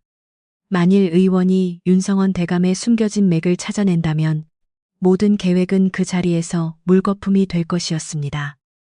의원이 살아 계신다는 말 한마디라도 내뱉는 순간 강치묵은 이 모든 것이 꾸며진 연극임을 눈치채고 더욱 잔혹한 자들을 보낼 터였습니다. 일전에 소사 할머니는 일러주었습니다. 그 약을 마시면 의원의 손가락으로도 맥을 찾을 수 없게 된다고 말입니다. 다만 의원이 손가락을 너무 깊게 눌러서는 안 된다고 했습니다. 자칫 깊이 누르다가는 아주 미세하게 뛰는 옅은 맥이 잡힐 수도 있기 때문이었습니다. 다행히 지석태는 손가락을 깊이 누르지 않았습니다. 예부터 전에 내려오는 의수를 익힌 자답게 그저 가볍게 얹어 기운을 살피는 손길이었습니다. 한 이윽고 지석태가 손을 떼었습니다. 그는 길게 탄식하며 입을 열었습니다. 돌아가셨소이다. 그 말이 쩔어지기 무섭게 사랑채 안은 통곡 소리로 가득 찼습니다. 감내는 대감의 발치에 엎드려 목 놓아 울었고 다른 하인들도 어깨를 들썩이며 눈물을 쏟았습니다. 최길상은 두 손으로 얼굴을 가린 채 어깨를 떨고 있었습니다. 서희로는 여전히 마루 끝에 무릎을 꿇고 앉아 있었습니다. 아이의 어깨도 함께 떨리고 있었습니다. 하나. 그것은 슬픔에서 기인한 떨림이 아니었습니다. 극도의 긴장 뒤에 찾아온 안도의 떨림이었습니다. 큰 고비를 무사히 넘겼다는 생각에 몸이 절로 반응한 것이었습니다. 하지만 다른 이들의 눈에는 그저 깊은 슬픔에 잠긴 아이의 모습으로만 보였습니다. 해가 산등성이에 걸려 노을이 질 무렵 최길상이 대문 밖으로 나설 채비를 했습니다. 부음을 알리러 가겠습니다. 좌상 대감 댁부터 먼저 들르겠습니다. 최길상이 감내에게 던진 말이었습니다. 감내는 흐느끼느라 그저 고개만 끄덕였습니다. 최길상이 대문을 나서자 서희로의 시선이 그 뒷모습을 쫓았습니다. 최길상의 발걸음은 상주의 명을 받든 무거운 걸음이 아니었습니다. 마치 골칫거리를 해결한 자의 가벼운 발걸음이었습니다. 강치묵에게 가는 것이 분명했습니다. 좌상은 곧 기뻐할 터였다. 하오나 좌상은 워낙에 영민하고 치밀한 자라 기쁨 뒤에 반드시 의심을 품을 인물이었다. 그 의심이 한 번 더 고개를 들면 필시 사람을 다시 보내어 확인할 것이 분명했다. 이번에는 목숨을 끊으러 오는 칼날이 아니라 진실로 숨이 끊어졌는지를 살피러 오는 눈이 될 터였다. 서희로는 다시 사랑채 안으로 발을 들였다. 대감의 숨이 멎었다는 소문이 가솔들 사이에 퍼진 가운데 서희로는 죽은 듯 누워있는 윤성원의 곁에 가만히 자리를 잡고 앉았다. 내가 마지막으로 절을 올리고 흐느끼며 부엌으로 물러난 뒤였고 다른 하인들 또한 상례를 준비하기 위해 뿔뿔이 흩어진 적막한 시각이었다. 사랑채에는 오직 서희로만이 남았다. 아이는 조심스러운 손길로 윤성원의 손목을 다시 한번 짚어보았다. 소사가 미리 일러준 대로 맥박은 손가락 끝에 겨우 닿을 듯 말 듯 희미하게 뛰고 있었다. 아주 옅었으나 분명히 살아있는 맥이었다. 대감마님 서희로가 낮은 목소리로 속삭였다. 잘 견뎌내고 계시옵니다. 이제 반나절이옵니다. 반나절만 더 버텨내시면 되옵니다. 하오나 어르신 소인이 한 가지 더 간곡히 청할 것이 있사옵니다. 오늘 밤 자객이 한 번 더 이 방을 찾을 것이옵니다. 이번에는 어르신의 숨통을 확인하려 들 것이니 어르신께서는 그저 미동도 없이 누워 계셔야 하옵니다. 무슨 일이 있어도 숨을 들이켜지 마시고 손가락 하나조차 움직이지 마시옵소서. 그 뒤의 일은 모두 이 소인이 살피겠나이다. 서희로는 윤성원의 머리맡에 정갈하게 앉아 몸을 낮추었다. 소복으로 갈아입고 시신을 지키는 종아이의 본분을 다하려는 자세였다. 아이는 사랑채 문을 슬쩍 열어두었다. 그 누가 들어오더라도 막지 않겠다는 듯. 서희로는 그 자리에서 묵묵히 기다림을 시작했다. 같은 시각 강치묵의 사저에서는 최길상이 사랑채로 들어와 부고를 전하고 있었다. 해가 중천을 지나 산허리로 조금 내려앉았을 무렵이었다. 좌상 강치묵은 보료 위에 정좌한 채 한참 동안 최길상을 뚫어지게 응시했다. 숨이 끊어진 것이 확실하더냐. 최길상이 고개를 조아리며 대답했다. 예, 대감마님. 집안의 단골 의원인 지석태가 직접 손목을 짚어보고는 이미 황천기를 떠나셨다며 확언하였사옵니다. 윤판서가 어제까지만 해도 멀쩡했다 들었는데 어찌 하루아침에 유명을 달리했다는 말이냐. 강치묵의 물음에 최길상은 미리 준비한 듯 막힘없이 대답했다. 근래 들어 옥체가 부쩍 쇠약해지셨다 들었사옵니다. 어제 저녁에도 수저를 거의 들지 못하셨고 새벽녘에 감래가 방에 들었을 때는 이미 체온이 차갑게 식어 있었다 하옵니다. 좌상은 짧게 고개를 끄덕였다. 하지만 그 기색에는 만족감보다는 깊은 고뇌와 계산이 서려 있었다. 강치묵은 최길상을 한 번 더 노려본 뒤 짧게 명했다. 이만 물러가라. 최길상이 공손히 절을 올리고 방을 하작 다. 강치묵은 찻잔 속에 차가 식어가고 있는 것도 잊은 채 생각에 잠겼다. 이윽고 그가 손뼉을 가볍게 치자 병풍 뒤에서 그림자처럼 한 여인이 나타났다. 평범한 안악의 차림이었으나 그 눈매는 사람을 베어본 자의 서늘함을 품고 있었다. 바로 살수 설화은이었다. 윤성원이 죽었다는구나. 너는 어찌 생각하느냐. 설화은이 차갑게 대꾸했다. 소인은 제 눈으로 직접 확인하지 않은 죽음은 믿지 않사옵니다. 강치묵의 입가에 옅은 미소가 번졌다. 설화은은 말을 이었다. 오늘 밤 곡비로 변장하여 저택에 들겠나이다. 양반과 초상의 곡비가 드는 것은 흔한 일이니 통곡으로 슬픔을 보태러 왔다고 하면 시신 곁까지 의심 없이 다가갈 수 있을 것이옵니다. 좋다. 그리하도록 해라. 정녕. 죽었다면 그것으로 끝이지만 강치묵의 목소리가 잠시 낮아졌다. 만약 살아있거든 그 자리에서 끝내라. 설화은이 명을 받들었다. 해가 산머리에 걸리고 마당에 긴 그림자가 드리울 무렵 윤성원 대감댁 소술대문 앞으로 한 여인이 들어섰다. 흰 무명 치마저고리에 흰 두건을 머리에 두른 곡비였다. 등에는 작은 보퉁이를 메고 있었다.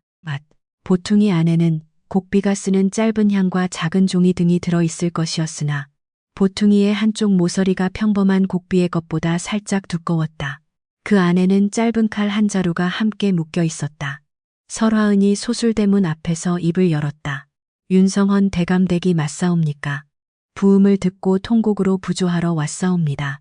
문지기 종이 머리를 숙이며 답했다. 예, 들어오시지요. 사랑채에 시신이 모셔져 있사옵니다. 곡비는 천천히 마당으로 들어섰다. 곡비의 발걸음은 가벼운 듯하였으나 발끝으로 신중히 디디는 형국이었다. 마당 한 구석에서 빗자루를 든 작은 종아이 하나가 그 광경을 지켜보고 있었다. 서희로의 등에 식은땀이 흘렀다. 왔다. 저 여인이 왔다.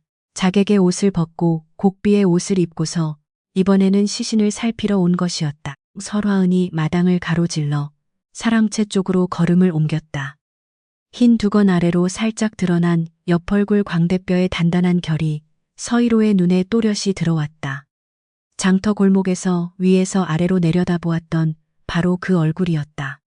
다른 옷을 입고 다른 머리를 두르고 다른 걸음으로 들어왔어도 아이의 눈은 속일 수 없었다. 곡비가 사랑채 마루에 올랐다. 문 앞에서 한번 멈추더니 두건 아래로 사랑채 안을 살짝 살폈다. 그러고는 천천히 문턱을 넘었다. 사랑채 안보려 위에 누워있는 시신과 그 머리맡에 무릎을 꿇고 있는 작은 종아이. 설화은의 눈과 서희로의 눈이 짧게 마주쳤다. 곡비가 가만히 물었다. 너는 누구의 종이냐? 목소리는 부드러웠으나 그 이면에는 서늘한 칼날 같은 것이 숨겨져 있었다. 서희로는 머리를 깊이 숙였다. 돌아가신 대감마님의 종아이옵니다. 시신을 모시는 일을 맡았사옵니다. 그래. 설화은이 한 걸음 다가왔다. 또 한 걸음 보료 곁에 이르러 무릎을 꿇은 여인은 짧은 향을 꺼내 불을 붙였다. 향이 천천히 타기 서기 시작하며 사랑채 안에 옅은 향내가 퍼졌다. 설화은이 두 손을 모으고 통곡하기 시작했다. 아이고 대감마님 어찌 가셨사옵니까? 아이고. 한 도성의 기둥이 무너졌사옵니다. 목소리에는 깊은 슬픔이 실려 있었다. 곡비의 통곡은 듣는 이의 가슴을 울리는 재주가 있었다. 그것이 곡비가 통곡으로 밥을 먹는 까닭이었다. 그러나 서희로는 그 통곡 소리 사이로 예리하게 살폈다. 곡비의 두 손 사이로 손가락 끝이 한 번씩 대감의 보료 쪽을 향해 움직이는 것을 보았다. 마치 통곡하는 자의 무의식적인 손짓처럼 보였으나 그 손끝은 분명히 윤성원의 손목 쪽을 향하고 있었다. 향내음이 감도는 가운데 설화은의 손이 조금씩 거리를 좁혀갔다. 윤성원의 손목까지 불과 한자 정도 남았을 무렵 소매 속에서 짧고 가느다란 물체가 희미하게 빛을 냈다. 그것은 은밀히 감춰둔 침이었다. 살아있는 사람의 살결은 침 끝에 닿는 순간 본능적으로 움찔거리게 마련이었다. 하지만 시신은 미동도 하지 않는 법이다. 설화은은 통곡하는 척하며 그 가느다란 침으로 시신의 진위를 가려내려 하고 있었다. 이를 지켜보던 서희로의 등줄기로 식은땀이 흘러내렸다. 윤성원 대감이 한나절 동안 손가락 하나 까딱하지 말라는 명을 받들고는 있었으나 침에 찔렸을 때 육신이 저절로 반응하는 것까지 의지로 막아낼 수는 없는 노릇이었다. 그것은 인력으로 어찌할 수 있는 일이 아니었기에 서희로는 서둘러 입을 열어야만 했다. 지금 이 순간 한마디를 내뱉지 못한다면 공들인 모든 계획이 수포로 돌아갈 판이었다. 소년의 입술이 마침내 떨어졌다. 아주머니. 그 목소리에 설화은의 손길이 멎었다. 말해보라는 재촉에 서희로는 머리를 더욱 깊게 조아렸다. 돌아가신 대감마님께서 살아생전에 소인에게 당부하신 말씀이 한 가지 있사옵니다. 그것이 무엇이냐? 내가 죽거든 시신의 손을 대려는 자가 있을 시 즉각 막으라 하셨습니다. 무릇 시신이란 부모와 자식이 모시는 법이지 남이 함부로 손을 대는 것이 아니라 하셨사옵니다. 그 말에 설화은의 손가락 끝이 잠시 딱딱하게 굳었다. 사랑채 안을 메운 향내가 느릿하게 퍼져나갔다. 설화은의 눈동자가 서희로를 빠이 꿰뚫어 보았다. 그 눈 속에서 찰나의 순간 예리한 빛이 스쳐 지나갔다. 그것은 부드러운 겉모습 뒤에 숨겨진 사람을 베어본 자만이 지닐 수 있는 살기 어린 안광이었다. 곡비의 손이 멈춘 채 고요한 정적이 흘렀다. 보료 위에 누운 윤성원의 창백한 얼굴 위로 옅은 향 연기가 가만히 흩어졌다. 설화은이 다시금 서희로를 응시하며 물었다. 돌아가신 대감께서 그리 일러두셨단 말이냐?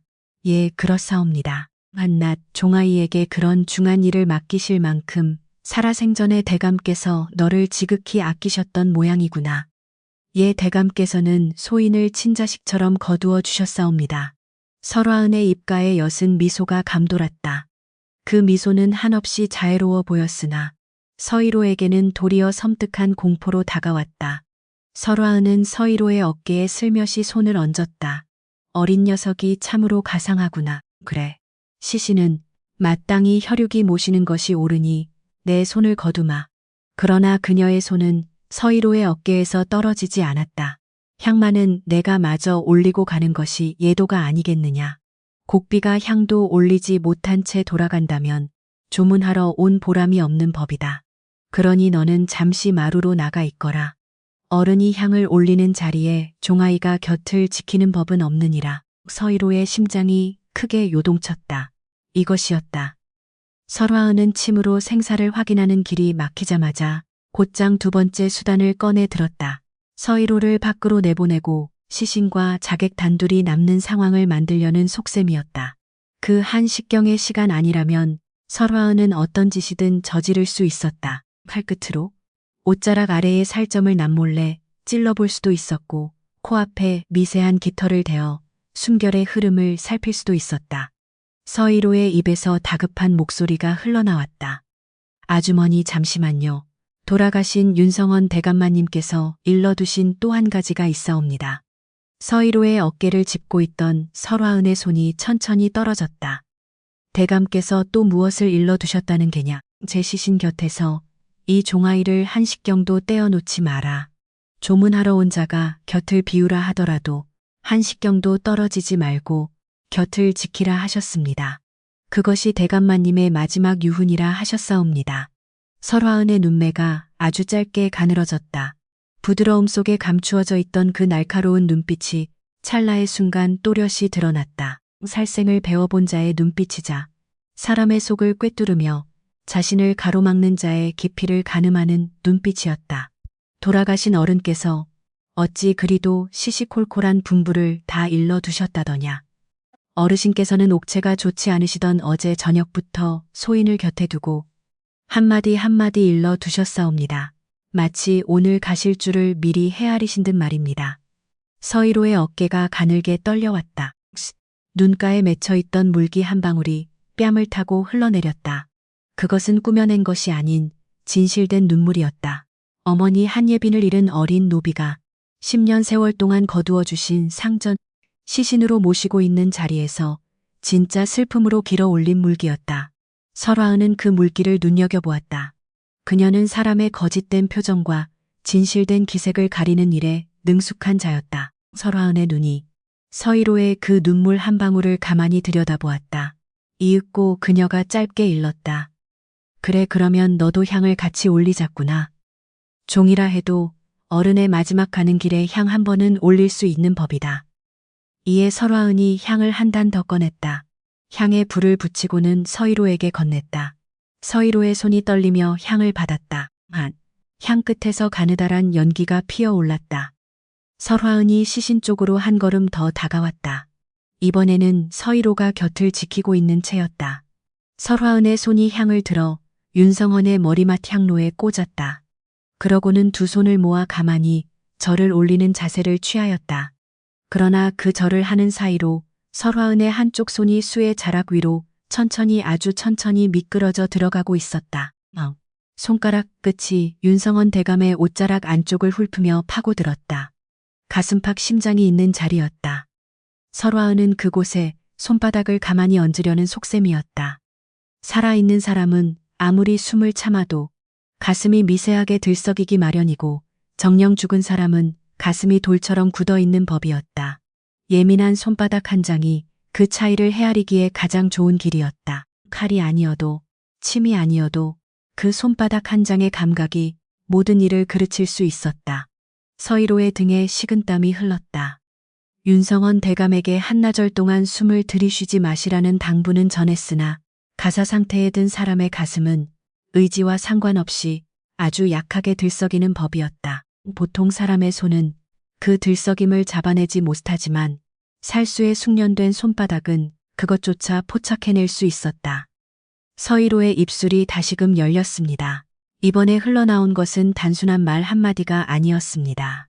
아이는 옷자락 안쪽에서 무언가 소중한 것을 꺼내 보였습니다. 그것은 하얀 종이 한 장이었습니다. 종이 위에는 한예빈의 모습인 듯 누워있는 사람 하나와 그 곁을 지키는 작은 새 한 마리가 그려져 있었습니다. 서희로는 그 종이를 설화은에게 보여주지 않은 채 윤성원의 얼굴 위로 천천히 가져갔습니다. 아주머니 결례를 용서하십시오. 이제 어르신의 안면을 종이로 덮어드려야 할 시각이 되었습니다. 설화은이 의아한 눈빛으로 묻자 아이가 대답했습니다. 돌아가신 분의 얼굴에 한낮의 햇살이 바로 닿게 하는 것은 예가 아니라고 들었습니다. 해가 산등성이에 걸리기 전에 얼굴을 가려드리는 것이 마지막 도리라고 하셨습니다. 설화은의 손길이 보가 드리워진 자락 위에서 멈추었습니다. 종이가 시신의 얼굴 위로 고요히 내려앉았습니다. 그림 속 누워있는 사람과 작은 새 한 마리가 윤성원의 얼굴을 가지런히 가렸습니다. 이윽고 서희로는 두 손을 정중히 모아 절을 올렸습니다.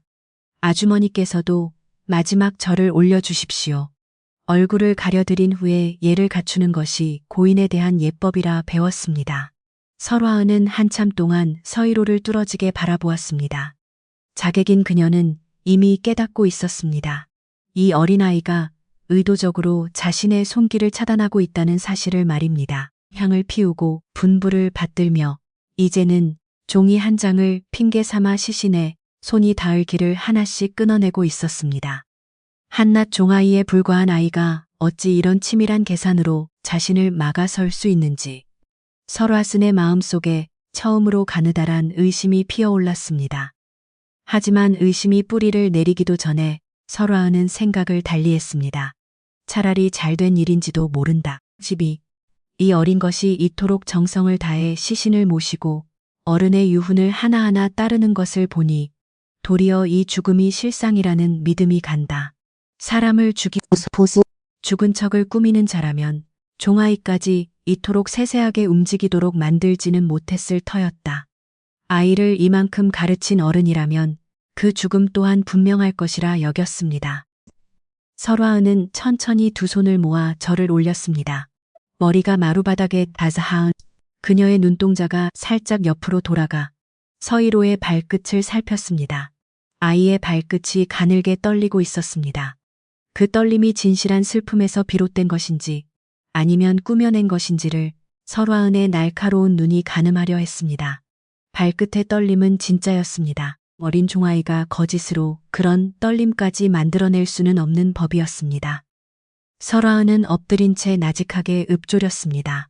어르신 부디 편히 가십시오. 아, 도성의 기둥이 이렇게 무너지고 마는군요. 마지막 통곡 소리가 사랑채를 짧게 울렸습니다. 설화은이 자리에서 일어나 옷매무새를 가다듬고는 서희로를 다시 한번 유심히 들여다보았습니다. 그리고 작게 속삭였습니다. 어린 것이 어른보다 더 의젓하구나. 어르신께서 왜 너를 친자식처럼 거두어 주셨는지 이제야 알겠다. 서희로는 아주머니께서 조문하러 와주신 은혜를 잊지 않겠다고 답했습니다. 설화은은 고개를 끄덕이며 사랑채 문을 나섰습니다. 마루를 내려서고 마당을 가로질러 소술대문 쪽으로 걸음을 옮겼습니다. 그 걸음은 들어올 때보다 가벼웠습니다. 짐을 다 푼 자의 걸음이었습니다. 다만 소술대문 앞에서 설화은은 짧게 멈추었습니다. 뒤를 돌아보았습니다. 마당 한 구석 사랑채 마루 위 시신을 모시는 작은 종아이 서희로의 뒷모습이 보였습니다. 그 뒷모습은 어깨가 가늘게 떨리고 있었습니다. 설화은은 짧게 한숨을 내쉬었습니다. 진짜 죽음이로구나. 저 종아이의 떨림이 진짜인 까닭은 곁에 있는 시신이 진짜이기 때문이다. 가서 강치묵 대감께 아뢰자. 일은 끝났노라고 설화은은 소술대문을 나섰습니다. 발끝으로 디디는 그 가벼운 걸음이 도성의 골목 사이로 천천히 멀어졌습니다. 설화은이 소술대문을 나선 그 한식경 뒤 윤성원 대감의 소술대문 앞에 또 한 사람이 들어섰습니다. 이번에는 백발이 성한 지석태였습니다. 새벽에 한번 들러 대감의 임종을 확인하고 가신 그 의원이었습니다. 어깨에 약상자를 걸친 채 지석태는 마당으로 들어섰습니다. 문지기 종이 황급히 절을 올렸습니다. 의원 어른 어찌 또 오셨습니까? 내가 새벽에 다녀가면서 한 가지 잊고 간 것이 있어 다시 왔다. 어르신의 시신 곁에 잠시 들겠다. 예, 들어가십시오. 지석태가 마당을 가로질러 사랑채 마루에 올랐습니다. 서희로가 황급히 절을 올렸습니다. 의원 어른. 그래, 서희로구나. 잠시만. 시신 곁을 살피고 가마. 예. 지석태가 사랑채 안으로 들었습니다. 문이 닫아친 뒤 사랑채 안에는 지석태와 서희로 그리고 보료 위에 누운 윤성원 대감만이 남았습니다. 지석태는 약상자를 내려놓고는 보료 곁에 무릎을 꿇고 앉았습니다. 대감의 얼굴 위에 덮여있던 종이를 살며시 드러내었습니다. 대감의 흑빛 얼굴이 다시 드러났습니다. 지석태는 대감의 손목 위에 손가락을 가지런히 얹었습니다. 새벽에 짚었던 그 손가락 자세였습니다. 가벼이 얹어 헤아리는 손길. 한참 동안 가만히 앉아 있었습니다. 이윽고 지석태가 짧게 일렀습니다. 서희로야. 예, 이 어른. 내가 아침에 부음을 알리러 의원댁에 왔을 적에 한 가지 부탁을 더 하지 않았더냐. 예, 하였사옵니다. 해가 산머리에 걸릴 무렵 한 번 더 와서 어르신의 시신을 살펴 주십사 그렇게 부탁하지 않았더냐. 예, 그렇게 부탁드렸사옵니다. 지석태는 한참 동안 서희로를 들여다보았습니다. 새벽에 손목을 짚었을 때 지석태의 손가락 끝에 한번 스친 그 옅고 옅은 무엇, 보통 시신에서는 나오지 않는 그 무엇이 의원의 마음 한 구석에 남아 있었습니다. 통곡이 가득한 자리에서 차마 혹 살아 계실지도 모른다는 한마디를 내뱉지 못하고 그저 돌아가셨소이다 일렀을 뿐이었습니다. 근데 서희로가 부음을 알리러 왔을 적에 그 종아이가 지석태의 손을 한번 살짝 잡고는 작게 일렀던 것입니다. 의원 어른은 해가 산머리에 걸릴 무렵 한 번만 더 와 주시옵소서. 시신의 마지막을 한 번만 더 살펴주시옵소서. 종아이 서희로의 눈은 그 순간 흔들리지 않았습니다. 그것은 부탁이라기보다는 어른들에게는 일러서는 안 되는 비밀스러운 무엇인가를 의원의 손가락 하나에 온전히 맡기는 그런 눈빛이었습니다. 그래서 약조한 시각에 지석태는 다시 방으로 들어선 것이었습니다. 이번에는 손가락의 자세를 새벽보다 조금 더 깊이 두었습니다. 한참을 가만히 앉아 있은 끝에 지석태의 입가에서 짧은 한숨이 새어 나왔습니다. 살아계시는구나. 윤성원 나으리는 살아계신다. 여리게나마 분명히 살아계신다. 새벽에 내가 잡았던 그 미세한 고동이 헛것이 아니었구나. 지석태는 서희로를 찬찬히 들여다보았습니다. 서희로야. 예, 의원 어른. 내가 어찌한 일이냐? 서희로는 한참 동안 말이 없었습니다. 이윽고 작게 일렀습니다. 어머니 한예빈이 남긴 약을 나으리께서 드셨사옵니다. 반나절을 잠재우는 약이옵니다. 해가 산머리를 다시 넘기 전에 나으리께서는 절로 깨어나실 것이옵니다. 죽은 척을 시킨 것이로구나. 예, 자객을 속이려는 셈이었사옵니다. 지석태의 눈에 깊은 빛이 스쳤습니다. 이 백발의 의원은 평생 약을 다루어 온 사람이었습니다. 어떤 약초가 사람을 잠재울 수 있는지, 어떤 약초가 사람의 맥을 약하게 만들 수 있는지를 잘 알고 있었습니다. 그러나 그 약초들은 잘못 쓰면 사람을 아주 보내버리는 독이 되기도 하였습니다. 어머니의 약이 정녕 반나절 만에 깨어나는 약이라 하더냐. 예, 소사 할머니가 그리 일러주셨사옵니다. 소사 할머니는 한예빈 어머니와 함께 내의원에 계셨던 분이옵니다. 거짓을 일러주실 분이 아니옵니다. 내 어미가 의녀였더냐. 예, 내원 의녀였사옵니다. 그 어머니와 함께 의녀였던 분이 한 분 더 계시는데 그분이 소사 할머니라 하옵니다. 어머니가 가신 뒤로 소인을 가끔씩 살펴주신 분이옵니다. 지석태의 손이 잠시 멈추었습니다. 소사. 지석태의 입에서 작은 한숨이 새어 나왔습니다. 그는 그 이름을 이미 알고 있는 듯하였습니다. 내 어머니의 이름이 무엇이더냐? 정녕 모르옵니다. 어머니는 소인을 낳으시고 바로 돌아가셨사옵니다. 지석태는 한참 동안 말이 없었습니다. 이윽고 지석태가 짧게 일렀습니다. 그래, 그 어미의 자식이 어미의 약을 이리 쓰고 있는 것이로구나. 의원 어른 소인에게 한 가지 부탁이 있사옵니다. 말해보거라. 나으리께서 살아계심을 부디 어디에도 입에 올리지 마시옵소서. 최길상의 귀에 들어가면 곧장 강치묵 대감의 귀에 들어가옵니다. 강치묵 대감의 귀에 들어가면 다음 자객은 막을 길이 없사옵니다. 강치묵이라. 지석태는 한참 동안 말이 없었습니다. 이윽고 천천히 고개를 끄덕였습니다. 알았다. 내 입은 무덤이 되겠다. 나으리께서 깨어나시거든 내가 다시 들러 한 번 더 살필 것이니 그때까지 내가 곁을 지키거라. 감사하옵니다. 의원 어른. 지석태가 약상자를 걸치고 사랑채를 나섰습니다. 지석태는 마루를 내려서며 마당 한 구석을 한번 들여다보았습니다. 거기에는 최길상이 다른 종들과 함께 초상 준비를 하고 있었습니다. 최길상의 어깨는 평소와 다름없이 분주히 움직이고 있었지요. 그 모습을 본 지석태는 짧게 한숨을 내쉬었습니다. 사람의 옷단 속에 들어있는 마음이라는 것이 어찌 이리도 사람의 겉모습과 다를 수 있단 말인가. 지석태는 소슬대문을 나섰습니다. 대문을 나서며 지석태는 작게 한마디를 내뱉었습니다. 어린 것이 어른 몫을 톡톡히 해내는구나. 해가 산머리를 넘어가고 마당에 어둠이 천천히 내릴 무렵 대감 윤성원의 손가락이 아주 짧게 움찔하였습니다. 서희로는 그 움직임을 놓치지 않았습니다. 보료 곁에 가만히 앉아있던 아이의 눈이 빛났습니다. 손가락이 한 번 더 움찔하더니 이윽고 대감의 입가에서 옅은 숨이 새어나오기 시작하였습니다. 창백했던 얼굴에 아주 옅은 핏기가 천천히 돌아오기 시작하였지요. 대감마님. 서희로가 작게 불렀습니다. 돌아오셨습니다. 어르신께서 돌아오셨사옵니다. 윤성원의 눈꺼풀이 천천히 아주 천천히 떨렸습니다. 이윽고 한쪽 눈이 살며시 열렸지요. 등잔 아래의 빛이 반나절 만에 다시 윤성원의 눈에 스며들었습니다. 이로냐? 예, 대감마님. 저 이로이옵니다. 어르신께서 살아 돌아오셨사옵니다. 윤성원의 입가에 짧은 미소가 한번 스쳤습니다. 내 어미의 약이 정녕 사람을 깨우는 약이로구나. 한예빈이 남긴 약은 거짓이 아니었습니다. 윤성원은 한참 동안 천장을 가만히 들여다보았습니다. 이윽고 짧게 물었습니다. 자객은 다녀갔느냐? 예. 다녀갔사옵니다. 어르신을 정녕 돌아가신 분으로 알고 물러갔사옵니다. 잘하였다. 그러나 어르신, 아직 끝난 일이 아니옵니다. 그래. 윤성원은 천천히 눈을 감았습니다. 다시 잠시 잠이 든 듯 보였지요. 그러나 아이는 알고 있었습니다.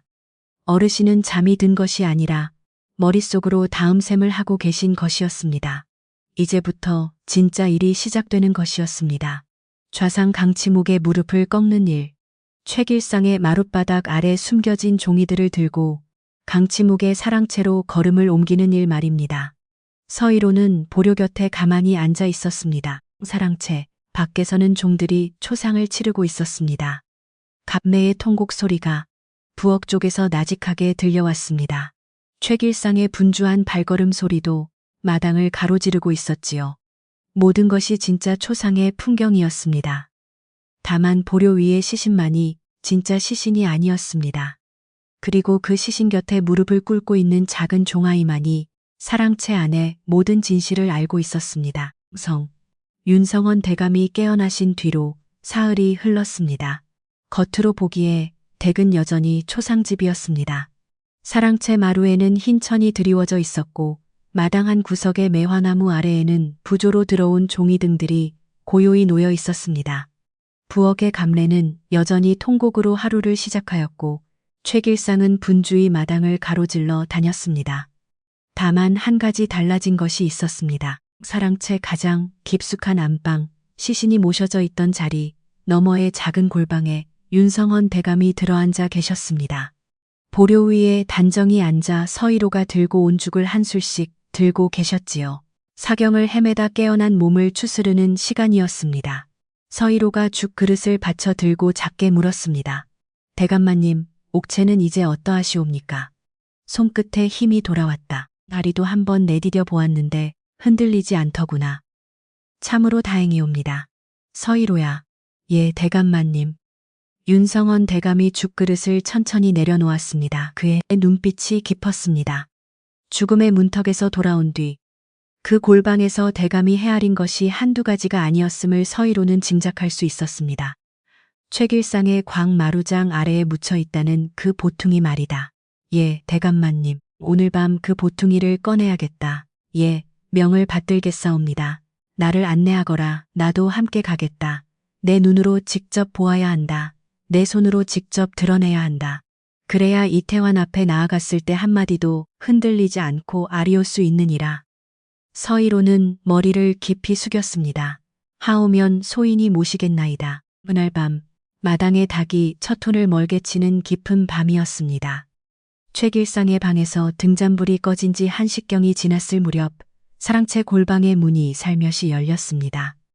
검은 옷을 두른 두 사람이 미끄러지듯 마당으로 나섰습니다. 한 사람은 키가 컸고 한 사람은 키가 작았습니다. 윤성원 대감과 서희로였습니다. 두 사람은 마당을 가로지르되 최길상의 방 앞은 피하여 빙 돌아갔습니다. 뒤편의 광이 어둠 속에 잠겨 있었습니다. 광문에는 자물쇠 하나가 굳게 걸려 있었습니다. 최길상이 직접 채워둔 것이었습니다. 서희로는 품에서 작은 쇠붙이 하나를 꺼냈습니다. 소사가 어느 날 손에 쥐어주며 일러주었던 물건이었습니다. 서희로야, 노비의 자식은 제 몸을 지킬 길을 한 가지는 익혀두어야 한다. 이 쇠붙이로 자물쇠를 여는 법을 가르쳐주마. 죄를 짓는 데 쓰면 안 된다. 다만 제 목숨을 지켜야 할 때 한 번은 쓸 수 있는 길이다. 서희로의 작은 손이 자물쇠 안을 더듬었습니다. 쇠붙이가 구멍 안에서 가볍게 걸렸습니다. 한 번 더 돌리자 자물쇠가 나직하게 울리며 천천히 풀렸습니다. 윤성원 대감의 눈에 짧은 경탄의 빛이 스쳤습니다. 너는 대체 어디서 그런 것까지 익혔느냐. 나중에 알겠나이다. 광문이 살며시 열렸습니다. 안으로 들어선 두 사람은 서희로가 보아둔 자리로 곧장 향했습니다. 마루장 한 장.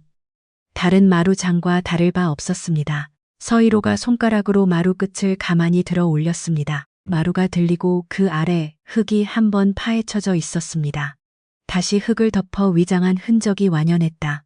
서희로는 조심스러운 손길로 그 흙을 살며시 걷어내기 시작했다.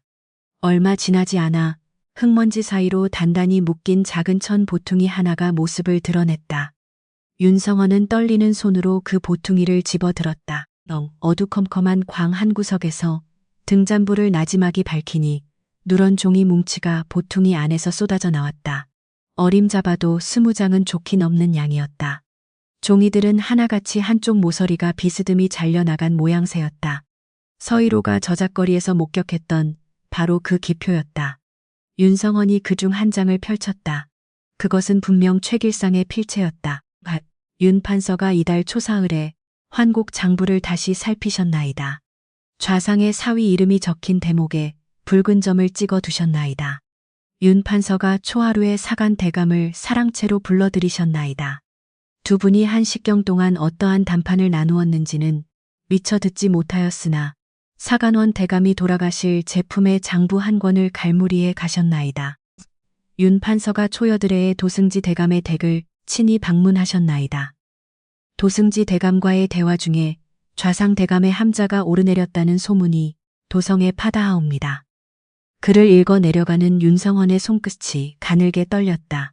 최길상은 지난 1년 내내 이 집안의 모든 일거수일투족을 강치묵에게 낱낱이 고해바치고 있었던 것이다. 주인이 누구를 대면했는지, 장부의 어느 구절에 눈길을 멈췄는지, 어느 자리에 어떤 표식을 남겼는지까지 모든 사실이 그 종이들에 적혀 있었다. 윤성원이 다음 장을 넘기자 그곳에는 전혀 다른 사람의 필체로 적힌 짧은 서신이 있었다. 그것은 최길상의 필체가 아니었다. 윤 판서를 더는 방치해서는 안 되겠다. 내 기필코 손을 쓸 것이니 사람을 보낼 터이다. 그자가 드나들 길과 나갈 길을 미리 살펴 가르쳐 두어라. 윤성원의 입술 사이로 서늘한 탄식이 흘러나왔다. 그것은 강치묵이 최길상에게 보낸 직접적인 답신이었다. 강치묵의 친필이 담긴 이 종이를 최길상은 광마루 밑에 숨겨두고 있었던 것이다. 훗날 자신의 안위를 보전하기 위한 인질로 삼으려 했던 것이 분명했다. 잘하였다 서희로야. 윤성원이 나지막이 읊조렸다. 이 종이 한 장이면 좋게 강치묵의 무릎을 꺾을 수 있다. 서희로는 묵묵히 고개를 숙였다. 윤성원은 종이들을 다시 보퉁이로 감싸 단단히 묶었다. 그러고는 마룻장을 다시 덮어두었다. 최길상이 아침에 광에 들어와도 결코 눈치채지 못하도록 철저히 위장했다. 다만 그 보퉁이는 윤성원의 도포 자락 안으로 깊숙이 자취를 감췄다. 성 광문이 소리 없이 닫히고 자물쇠가 다시 걸렸다. 두 사람의 그림자는 마당을 가로질러 사랑채 골방으로 스며들듯 사라졌다. 마당에 닭이 두 번째로 풀을 치며 새벽을 알릴 때까지 집안의 그 누구도 두 그림자의 정체를 보지 못했다. 이튿날 새벽 동산에 해가 닿기도 전 사랑채 가장 깊숙한 안방에서 무언가 변화가 일어났다. 사경을 헤매던 윤성원이 자리에서 일어난 것이다. 핏기 없던 얼굴에는 생기가 돌아와 있었고 옷자락은 단정하게 메어 있었다. 머리 위에는 평소처럼 사모가 정갈하게 얹혀 있었다. 사흘 전 보료에 누워있던 시신은 어디에도 없었습니다.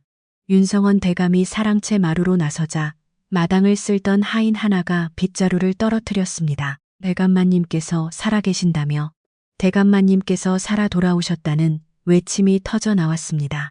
마당이 순식간에 술렁였습니다. 감내가 부엌에서 뛰어나와 마루 아래에 무릎을 꿇고 통곡하기 시작했습니다. 이번에는 거짓으로 꾸며낸 통곡이 아니었습니다. 진실한 통곡이었습니다. 10년을 모신 주인이 죽음에서 일어나 마루에 서 있는 것을 본 하인의 참된 눈물이었습니다. 최길상도 자기 방에서 옷매무새를 가다듬으며 뛰어나왔습니다. 최길상이 마당 한가운데 선체 사랑채 마루의 대감을 올려다보았습니다. 최길상의 얼굴이 찰나의 잿빛으로 변하며 가라앉았습니다. 대감의 시신이 아니었다는 사실과 자기가 강치묵 좌상에게 전했던 부음이 거짓이었다는 사실, 그리고 좌상의 사람이 살폈던 그 시신이 살아있는 몸이었다는 사실이 한꺼번에 최길상의 머릿속을 스쳐 지나갔습니다. 최길상의 무릎이 저절로 꺾였습니다. 대감마님. 최길상의 목소리가 형편없이 떨렸습니다. 윤성원 대감은 최길상을 바라보며 평소와 다름없는 목소리로 말했습니다. 차갑지도 분노에 차지도 않았으나 그저 단정했습니다. 최길상, 너는 그 자리에서 한 발짝도 움직이지 마라. 곧 배무진 금부도사가 될 것이다. 최길상의 입이 한번 벌어졌다가 다시 닫혔습니다. 어떤 항변도 부인도 할 수 없었습니다. 마루장 아래에 제 손으로 묻어두었던 그 보퉁이가 결국 제사를 묶는 올가미가 되어 돌아온 것이었습니다. 윤성원 대감은 마당을 가로질러 소슬대문 쪽으로 걸음을 옮겼습니다. 옷자락 안에는 보퉁이 하나가 단단히 갈무리 되어 있었습니다. 대궐로 들어가는 길이었습니다. 강치묵 좌상의 사랑채의 해가 산머리에 걸리고 마당에 그림자가 길게 드리워질 무렵이었습니다. 강치묵 좌상은 보료에 앉아 찻잔을 들고 있었습니다. 사흘 전 최길상이 윤성원의 죽음을 알리러 왔던 바로 그 자리였습니다. 좌상의 마음속에는 한 가지 확신이 자리 잡고 있었습니다. 자객 설화은이 곡비로 변장하여 시신을 직접 살피고 돌아온 뒤 분명히 죽었다고 고하지 않았던가 말입니다. 그것으로 만사는 끝난 일이었습니다. 다만 사흘이 지나도록 마음 한구석이 왠지 모르게 개운치 않았습니다. 윤성원 판서가 그렇게 갑작스럽게 세상을 떴다는 것이 그가 살아온 세월에 비추어 너무나 매끄러운 전개였기 때문입니다. 차를 한 모금 들이키려던 순간 마당 쪽에서 소란스러운 소리가 들려왔습니다. 문을 열어라. 금부도사가 드셨다. 좌의정댁의 문을 열어라 하는 서슬퍼런 호령이 마당을 울렸습니다. 강치묵의 손에서 찻잔이 떨어졌습니다. 찻잔이 마루에 부딪히며 짧게 울렸고 찬물이 보료를 적셨습니다. 좌상은 그 자리에서 한참 동안 몸을 움직이지 못했습니다. 이윽고 사랑채 문이 활짝 열렸습니다. 마당에는 금부도사 배무진과 사령들이 줄지어 서 있었고 그 한복판에 사흘 전 도성에 부음이 돌았던 사람인 호조판서 윤성원 대감이 단정한 모습으로 서 있었습니다. 윤성원은 소매 안에서 보따리 하나를 꺼내어 강치묵의 사랑채 마루 위에 조용히 펼쳐 놓았습니다. 가장 위에는 강치묵 본인의 필체가 선명하게 적힌 종이 한 장이 놓여 있었습니다. 강치묵은 그 종이를 묵묵히 내려다보았습니다. 변명도 부정도 분노의 외침도 입 밖으로 나오지 않았습니다. 그저 떨리는 손으로 보료 자락을 한번 꽉 움켜쥐었을 뿐이었습니다. 이윽고 강치묵은 천천히 자리에서 일어났습니다. 마루 아래로 내려서서 마당을 향해 한 걸음을 내디뎠습니다. 그러고는 그 자리에서 무릎을 꿇었습니다. 평생 만인 위에 군림하며 지상의 높은 자리에만 앉아있던 그 무릎이 제 집 사랑채 마당의 거친 흙바닥에 닿았습니다. 강치묵이 짧게 입을 열었습니다. 윤 판서 말씀해 보시오. 한 가지만 묻겠소. 말씀해 보시지요. 그대를 죽음에서 살려낸 자가 대체 누구였소? 의원이었소? 아니면 가복이었소? 그것도 아니면 그대 자신이었소? 어는 잠시 강치묵을 말없이 응시했습니다. 이윽고 낮은 목소리로 답했습니다. 그저 일개 종아이일 뿐입니다. 강치묵의 눈썹이 가늘게 떨렸습니다. 종아이라니요, 한낱 종아이입니다. 다만 그 아이의 어미는 본래 내의원의 의녀였습니다. 강 대감께서 한때 손을 대어 짓밟으셨던 그 의녀 한예빈의 자식입니다. 강치묵의 눈동자가 깊게 가라앉았습니다. 그는 그 의녀의 일을 결코 기억해내지 못할 것이었습니다. 그가 짓밟고 지나온 사람이 한둘이 아니었기 때문입니다. 그러나 그가 짓밟았던 수많은 이들의 자식 중 하나가 기어이 강치묵의 무릎을 꺾는 자리에 서 있게 된 것이었습니다. 사람이 사람의 일을 헤아리는 데에는 한계가 있는 법입니다. 윤성원이 가만히 일렀습니다. 하여 옛 성현이 이르기를 적선지가 필요여경이라 하였습니다. 선을 쌓은 집에는 반드시 남은 경사가 있고 악을 쌓은 집에는 반드시 남은 재앙이 따르는 법입니다. 강치묵의 머리가 천천히 흙바닥을 향했습니다. 평생 단 한 번도 흙바닥에 머리를 닿게 해본 적 없던 그가 그날 처음으로 흙의 감촉을 알게 되었습니다. 금부도사 배무진이 강치묵의 어깨를 가만히 붙들었습니다. 이제 모시겠습니다. 강치묵은 더 이상 아무런 말도 내뱉지 못했습니다. 같은 시각 도성 동쪽 문에서는 흰 두건을 쓴 한 여인이 도성을 빠져나가려 하고 있었습니다. 설화은이었습니다. 등에 짊어진 작은 보따리 한쪽 귀퉁이가 평범한 곡비의 짐이라기엔 조금 더 두툼했습니다. 그 안에는 짧은 칼 한 자루가 숨겨져 있었습니다. 설화은이 도성문을 나서려던 찰나 문지기 사령 둘이 여인의 양쪽 팔을 가만히 붙들었습니다. 설화은이라 하였느냐. 강치묵의 사주를 받아 호조판서 댁의 자객으로 침입한 죄인 설화은이 맞느냐. 여인은 한참 동안 사령들을 빠이 바라보았습니다. 그러고는 짧게 답했습니다. 맞다. 설화은은 그 자리에서 칼을 뽑지 않았습니다. 도리어 등에 진 보따리를 천천히 내려놓고는 두 손을 앞으로 정중히 모았습니다. 사령들의 포승줄이 여인의 손목을 단단히 묶기 시작했습니다. 설화은이 마지막으로 나직하게 읊조렸습니다. 그 종아이 서이로의 발끝이 떨리던 것이 가짜가 아니었구나. 다만 단 그 발끝이 떨렸던 까닭은 시신이 두려워서가 아니라 시신을 기어이 살려내려는 마음이 너무나 간절했기 때문이었구나. 내가 사람의 살을 베어오며 살아온 평생에 처음으로 마주한 진실한 마음의 세미로구나. 도성 동쪽 성문 위로 붉은 해가 천천히 산머리를 넘어가고 있었습니다. 여인의 그림자가 성문 안쪽 바닥으로 길게 늘어졌습니다. 좌상 강치묵이 압송되고 최길상이 끌려간 그날로부터 어느덧 보름이라는 시간이 흘렀습니다. 도성 안의 혼란은 빠르게 가라앉으며 질서가 잡혀갔습니다. 환곡 장부 위에 붉은 표시로 얼룩졌던 이름들이 하나둘 지워지기 시작했습니다. 강치묵의 사위와 사촌 그리고 그 밑에서 권세를 누리던 문객들이 줄줄이 의금부로 끌려 들어갔습니다. 백성들이 정성으로 올린 명주와 곡식들이 부당하게 쌓여있던 곳간의 문이 일제히 개방되었습니다. 시전 거리에는 며칠 동안 그 곳간에서 풀려나온 곡물들이 백성들에게 공평하게 나누어지는 풍경이 펼쳐졌습니다. 윤성원의 사랑채에는 연일 다른 대신들의 발길이 끊이지 않았습니다. 윤성원은 평소와 다름없이 단정한 자세로 손님들을 맞이했습니다. 그러나 손님과 마주 앉을 때마다 그의 시선은 마당 한편에서 묵묵히 일하는 어린 종아이 서이로에게 머물곤 했습니다. 서이로는 여전히 빗자루를 손에 든 채 봉당 앞을 정성껏 쓸고 있었습니다.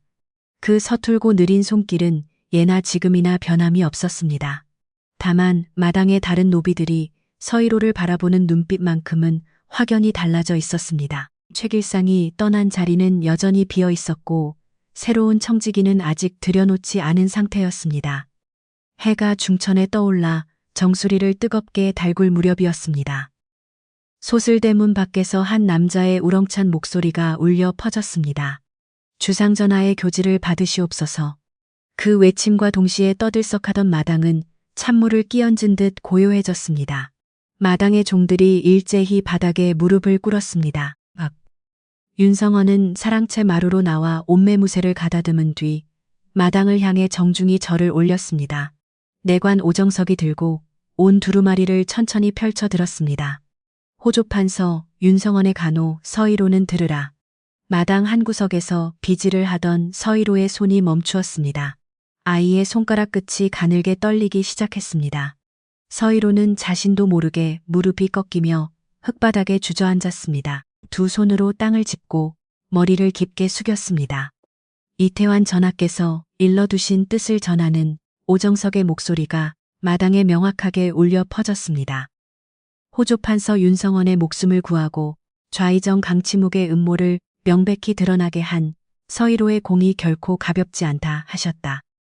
이에 서희로를 천민의 신분에서 벗어나게 하여 양민으로 올리노니 새로운 이름을 지어 호적에 등재하라. 또한 그가 양반 못지않게 학문을 익혀 장차 나라의 제목으로 쓰일 수 있도록 하라 하셨다. 오정석의 낭독은 끊이지 않고 이어졌습니다. 더하여 서희로의 어미 한예비는 본래 내의원 의녀였으나 죄에 연좌되어 노비의 신분으로 떨어졌던 바 이제 그 의녀의 죄를 사하노라. 어미의 위패를 다시 양민의 위패로 격을 높여 모시게 하고 어미의 본래 이름을 호적에 온전히 복구시키도록 하라. 내관의 목소리가 잦아들자 마당에는 무거운 정적이 감돌았습니다. 사람들은 모두 숨을 죽인 채 서희로를 바라보았습니다. 서희로는 흙바닥을 짚은 채 미동도 하지 않았으나 아이의 어깨는 걷잡을 수 없이 떨리고 있었습니다. 그 떨림은 쉽게 잦아들지 않았고 흙바닥 위로 눈물방울이 한 방울, 두 방울 뚝뚝 떨어지기 시작했습니다. 부엌에서 이 광경을 지켜보던 감내는 두 손으로 입을 틀어막은 채 목 놓아 통곡하기 시작했습니다. 오정석이 두루마리를 거두며 짧게 명령했습니다. 서희로는 일어나 교지에 답례하라. 서희로는 천천히 머리를 들었습니다. 흙이 묻은 이마에 눈물이 길을 내고 있었습니다. 그러나 아이의 눈은 흔들리지 않았습니다. 주상 전하 이태환의 은혜에 100번 절하여도 갚을 길이 없사옵니다. 다만 한 가지 소인이 감히 아뢰올 것이 있사옵니다. 마당이 다시 잠잠해졌습니다. 오정석의 눈썹이 가만히 올라갔습니다. 면천교지를 받자마자 한마디를 더 아뢰는 종아이는 오정석이 평생 본 적이 없는 일이었습니다. 말하라. 소인을 면천하여 주신 그 은혜는 받자옵겠사옵니다. 어미 한예빈의 죄를 거두어 주신 그 은혜는 어미의 위패 앞에 100번 절하여 받자옵겠사옵니다. 다만 양반의 자식 못지않게 그를 익혀 나라의 쓰임이 되게 하라 하신 그 분부만은 서희로는 잠시 숨을 골랐습니다. 그러고는 단정히 일렀습니다. 소인은 윤성원 어르신 곁에 있겠나이다. 마당이 잠시 멎었습니다. 오정석이 서희로를 들여다보았습니다. 사랑채 마루에 단정히 서 계시던 윤성원 대감의 눈에서 한 번도 본 적 없는 빛이 스쳤습니다. 양반의 글을 익히는 길도 좋사옵고 나라의 쓰임이 되는 길도 좋사옵니다. 그러나 소인은 한낱 종아이로 거두어 주신 어르신께 아직 받은 은혜를 한 푼도 갚지 못하였사옵니다. 어르신을 살린 것은 어르신께서 소인을 살리신 은혜를 갚는 첫걸음이었을 뿐이옵니다. 소인은 면천된 양민으로 어르신 곁에 머물며 어르신의 사랑채를 지키겠사옵니다. 어르신께서 누구를 만나시는지, 어느 장부에 어떤 표시를 두시는지, 어느 대감을 사랑채로 부르시는지 다시는 그 일들이 담 밖으로 새어 나가지 않도록 소인이 청지기의 자리에 들어 어르신의 사랑채를 지키겠사옵니다. 그것이 소인이 어르신께 갚을 수 있는 평생의 은혜입니다. 오정석은 한참 동안 말이 없었습니다. 이윽고 짧게 고개를 끄덕였지요. 그 뜻을 주상 전하께 그대로 아뢰겠노라. 아뢰어 주시옵소서. 오정석이 소슬대문을 나섰습니다. 마당의 종들이 그제야 한꺼번에 일어나 서희로의 곁으로 모였습니다. 감내가 두 팔을 벌려 서희로를 끌어안고는 한참 동안 흐느꼈습니다. 다른 종들도 서희로의 어깨를 한 번씩 가만히 두드려 주었습니다. 윤성원 대감이 사랑채 마루에서 천천히 내려오셨습니다. 마당에 흙바닥에 무릎을 꿇고 있던 서희로 앞에 섰습니다. 대감이 손을 내밀었습니다. 일어나라 서희로야. 대감마님. 아니다. 오늘부터 너는 종이 아니다. 더는 무릎을 꿇지 마라. 일어나라. 서희로가 천천히 일어섰습니다. 윤성원 대감의 손이 서희로의 어깨에 가만히 얹혔습니다. 그 손은 무겁지 않았습니다. 다정하였습니다. 내가 내 사랑채를 지켜준다 하니 나는 평생 안심하고 잠을 청할 수 있겠구나. 예 어르신, 다만 한 가지는 들어다오. 말씀하시옵소서. 내일 새벽 도성 변두리 소사 할머니부터 다녀오너라. 어미 한예빈의 위패를 양민의 위패로 다시 모시는 일을 소사 할머니께서 가장 기뻐하실 게다. 서희로의 눈에 다시 한번 물기가 차올랐습니다. 예 어르신 그리하겠사옵니다. 이튿날 새벽이었습니다. 해가 동쪽 산머리에 닿기도 전 도성 변두리의 좁은 골목 끝에 작은 초가집 한 채가 있었습니다. 마당에는 약초가 가지런히 말려져 있었습니다. 마당 한 구석의 늙은 매화나무 아래에서 백발이 성성한 노인 한 분이 약초를 다듬고 있었습니다. 소사 할머니였습니다. 마당으로 들어선 서희로가 할머니 앞에 단정히 무릎을 꿇었습니다. 그는 옷자락 안에서 두루마리 하나를 꺼내 할머니 앞에 가만히 펼쳐 보였습니다. 그것은 천민의 신분을 벗겨준다는 면천 교지였습니다. 그 옆으로 또 한 장의 종이가 함께 펼쳐졌습니다. 어미의 죄를 거두고 양민의 이름을 호적에 다시 올리라는 어명이 적힌 글이었습니다. 약초를 다듬던 소사의 손길이 우두커니 멈추었습니다. 할머니의 눈이 마리에 적힌 글자를 한 자씩 천천히 읽어 내려갔습니다. 평생을 의녀로 살며 서희로와 그의 어미가 겪은 일을 누구보다 잘 알고 있던 이였습니다. 글자를 모두 읽은 소사가 약초를 다듬던 칼을 천천히 내려놓았습니다. 이로야. 예 할머니. 내 어미가 정작 이날을 보지 못하고 떠났구나. 소사가 떨리는 목소리로 말을 이었습니다. 바이. 내 어미 한예빈이 너를 낳고 세상을 떠나던 그날 밤 내 손에 너를 안겨주며 마지막으로 남긴 한마디가 있었다. 그것이 무엇입니까? 소사의 눈에서 참았던 눈물이 왈칵 쏟아졌습니다. 이 아이를 부디 살려다오. 내가 못다한 인생을 이 아이가 대신 살게 해다오. 그러면 나는 어디에 묻혀도 좋으니. 내 어미는 그렇게 말했단다. 내 어미는 너를 위해 목숨을 바꾸고 떠났으나 너는 오늘 내 어미가 누리지 못한 삶을 비로소 살게 된 것이다. 내 어미는 이제야 마음 편히 눈을 감았을 것이다. 이로야. 서희로는 소사의 무릎에 머리를 깊이 묻었습니다. 평생을 종의 자식으로 살아오며 단 한 번도 어미의 무릎이라는 따스함을 느껴보지 못했던 그였습니다. 소사의 무릎은 그날 처음으로 서희로에게 어미의 품이 되어 주었습니다. 해가 동쪽 산머리에 천천히 떠올랐습니다. 햇살이 마당의 매화나무 아래로 길게 스며들어 두 사람의 그림자를 포근하게 감싸 안았습니다. 세월이 한참 흘렀습니다. 윤성원 대감의 사랑채에는 그 뒤로 단 한 번도 자객이 발을 들이지 못했다고 전해집니다. 청지기의 자리에 오른 젊은 서희로가 어찌나 사람을 보는 눈이 영민했던지 집 안 사람들은 물론 밖에서 들어오는 손님의 눈빛 하나까지도 모두 헤아렸기 때문이었습니다. 윤성원 대감은 환갑을 넘기고도 여러 해를 더 살며 호조의 소임을 엄정하게 수행하였습니다. 백성액식 한 섬과 무명 한 필이 마땅히 가야 할 곳으로 흘러가도록 평생 정성을 다했습니다. 도성 백성들 사이에서는 윤성원 대감의 사랑채야말로 도성에서 가장 안심하고 머물 수 있는 곳이라는 이야기가 오래도록 회자되었습니다. 소사는 그 뒤로도 도성 변두리의 초가집에서 약초를 다루며 여생을 보냈습니다. 다만 1년에 두어 번씩 도성한 윤성원 대감의 댁을 찾아 사랑채의 귀한 손님으로 머물다 가곤 했습니다. 할머니가 오실 때마다 감례는 부엌에서 오랜 시간 머물며 정성껏 대접했고 두 사람은 지난 시절의 이야기를 나누며 회포를 풀었습니다. 서희로는 신분이 회복된 뒤에도 끝내 양반들이 익히는 학문에는 뜻을 두지 않았습니다. 대신 어미 한예빈이 남긴 의서를 평생 보물처럼 곁에 두었습니다. 의서에 적힌 글자들은 소사가 한 자씩 가르쳐준 대로 모두 익혔습니다. 글을 깨친 뒤 서희로는 어미가 의서 한 구석에 남겨둔 짧은 글귀들을 모아 손수 한 권의 책으로 정성스럽게 옮겨 적어 두었습니다. 그 책의 가장 첫 장에는 어미 한예빈의 손길로 정성스럽게 그려진 누운 사람과 작은 새 한 마리의 모습이 그대로 옮겨져 있었습니다. 윤성원 대감이 천수를 누리고 세상을 떠난 뒤에도 서희로는 정든 사랑채를 떠나지 않았습니다. 대감의 아들 들인 윤승호와 윤승재가 외방에서의 관직 생활을 마치고 돌아와 가문을 온전히 이어받을 때까지 서희로는 그 자리를 굳건히 지켰습니다. 그리고 그 뒤로도 오랜 세월이 흐르는 동안 서희로는 사랑채의 청지기로 머물며 차츰 백발이 성성한 노인으로 늙어갔습니다. 예부터 전해지기를 선을 쌓은 집안에는 반드시 남은 경사가 있다고 하였습니다.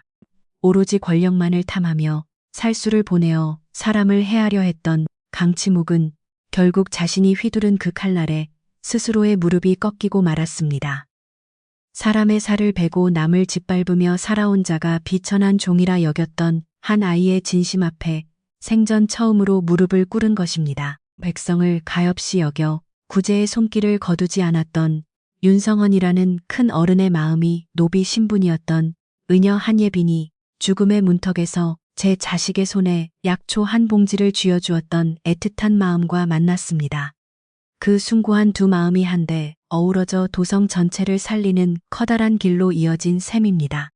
세상의 가장 낮은 자리에서 누구보다 미련해 보이던 한 종아이가 가장 높은 권좌에 앉은 자의 오만을 꺾어버린 것은 단순히 그 아이의 영민함만으로 이룬 결실이 아니었을 것입니다. 서희로를 친자식처럼 거두어 주신 대인 윤성헌의 깊은 배려와 어미 한예빈이 마지막 숨을 몰아쉬며 남긴 고귀한 약초 한 봉지 그리고 어미의 옛 동무였던 소사가 1년에 한두 번 짧은 만남 속에서도 잊지 않고 일러주었던 지혜로운 가르침들이 있었습니다. 그 모든 진심 어린 마음들이 한 점에 모여 한 사람을 구하고 나아가 도성의 수많은 목숨을 살려낸 것이 아니겠습니까? 매확 잎이 도성의 소설대문 위로 가야금 선율처럼 가만히 흩날리던 어느 봄날 호조판 서댁 사랑채에는 한 젊은이의 단정한 발걸음 소리가 오래도록 끊이지 않고 울려 퍼졌다고 합니다.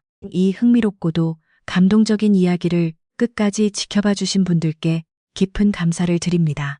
앞으로 전해드릴 또 다른 기록들을 빠르게 만나보고 싶으시다면 긍정의 마음을 담아 성원을 보내주시길 부탁드립니다. 더욱 깊이 있고 흥미진진한 이야기로 다시 찾아뵙겠습니다. 모쪼록 늘 강건하시고 가정에 행복이 가득하시기를 진심으로 기원합니다.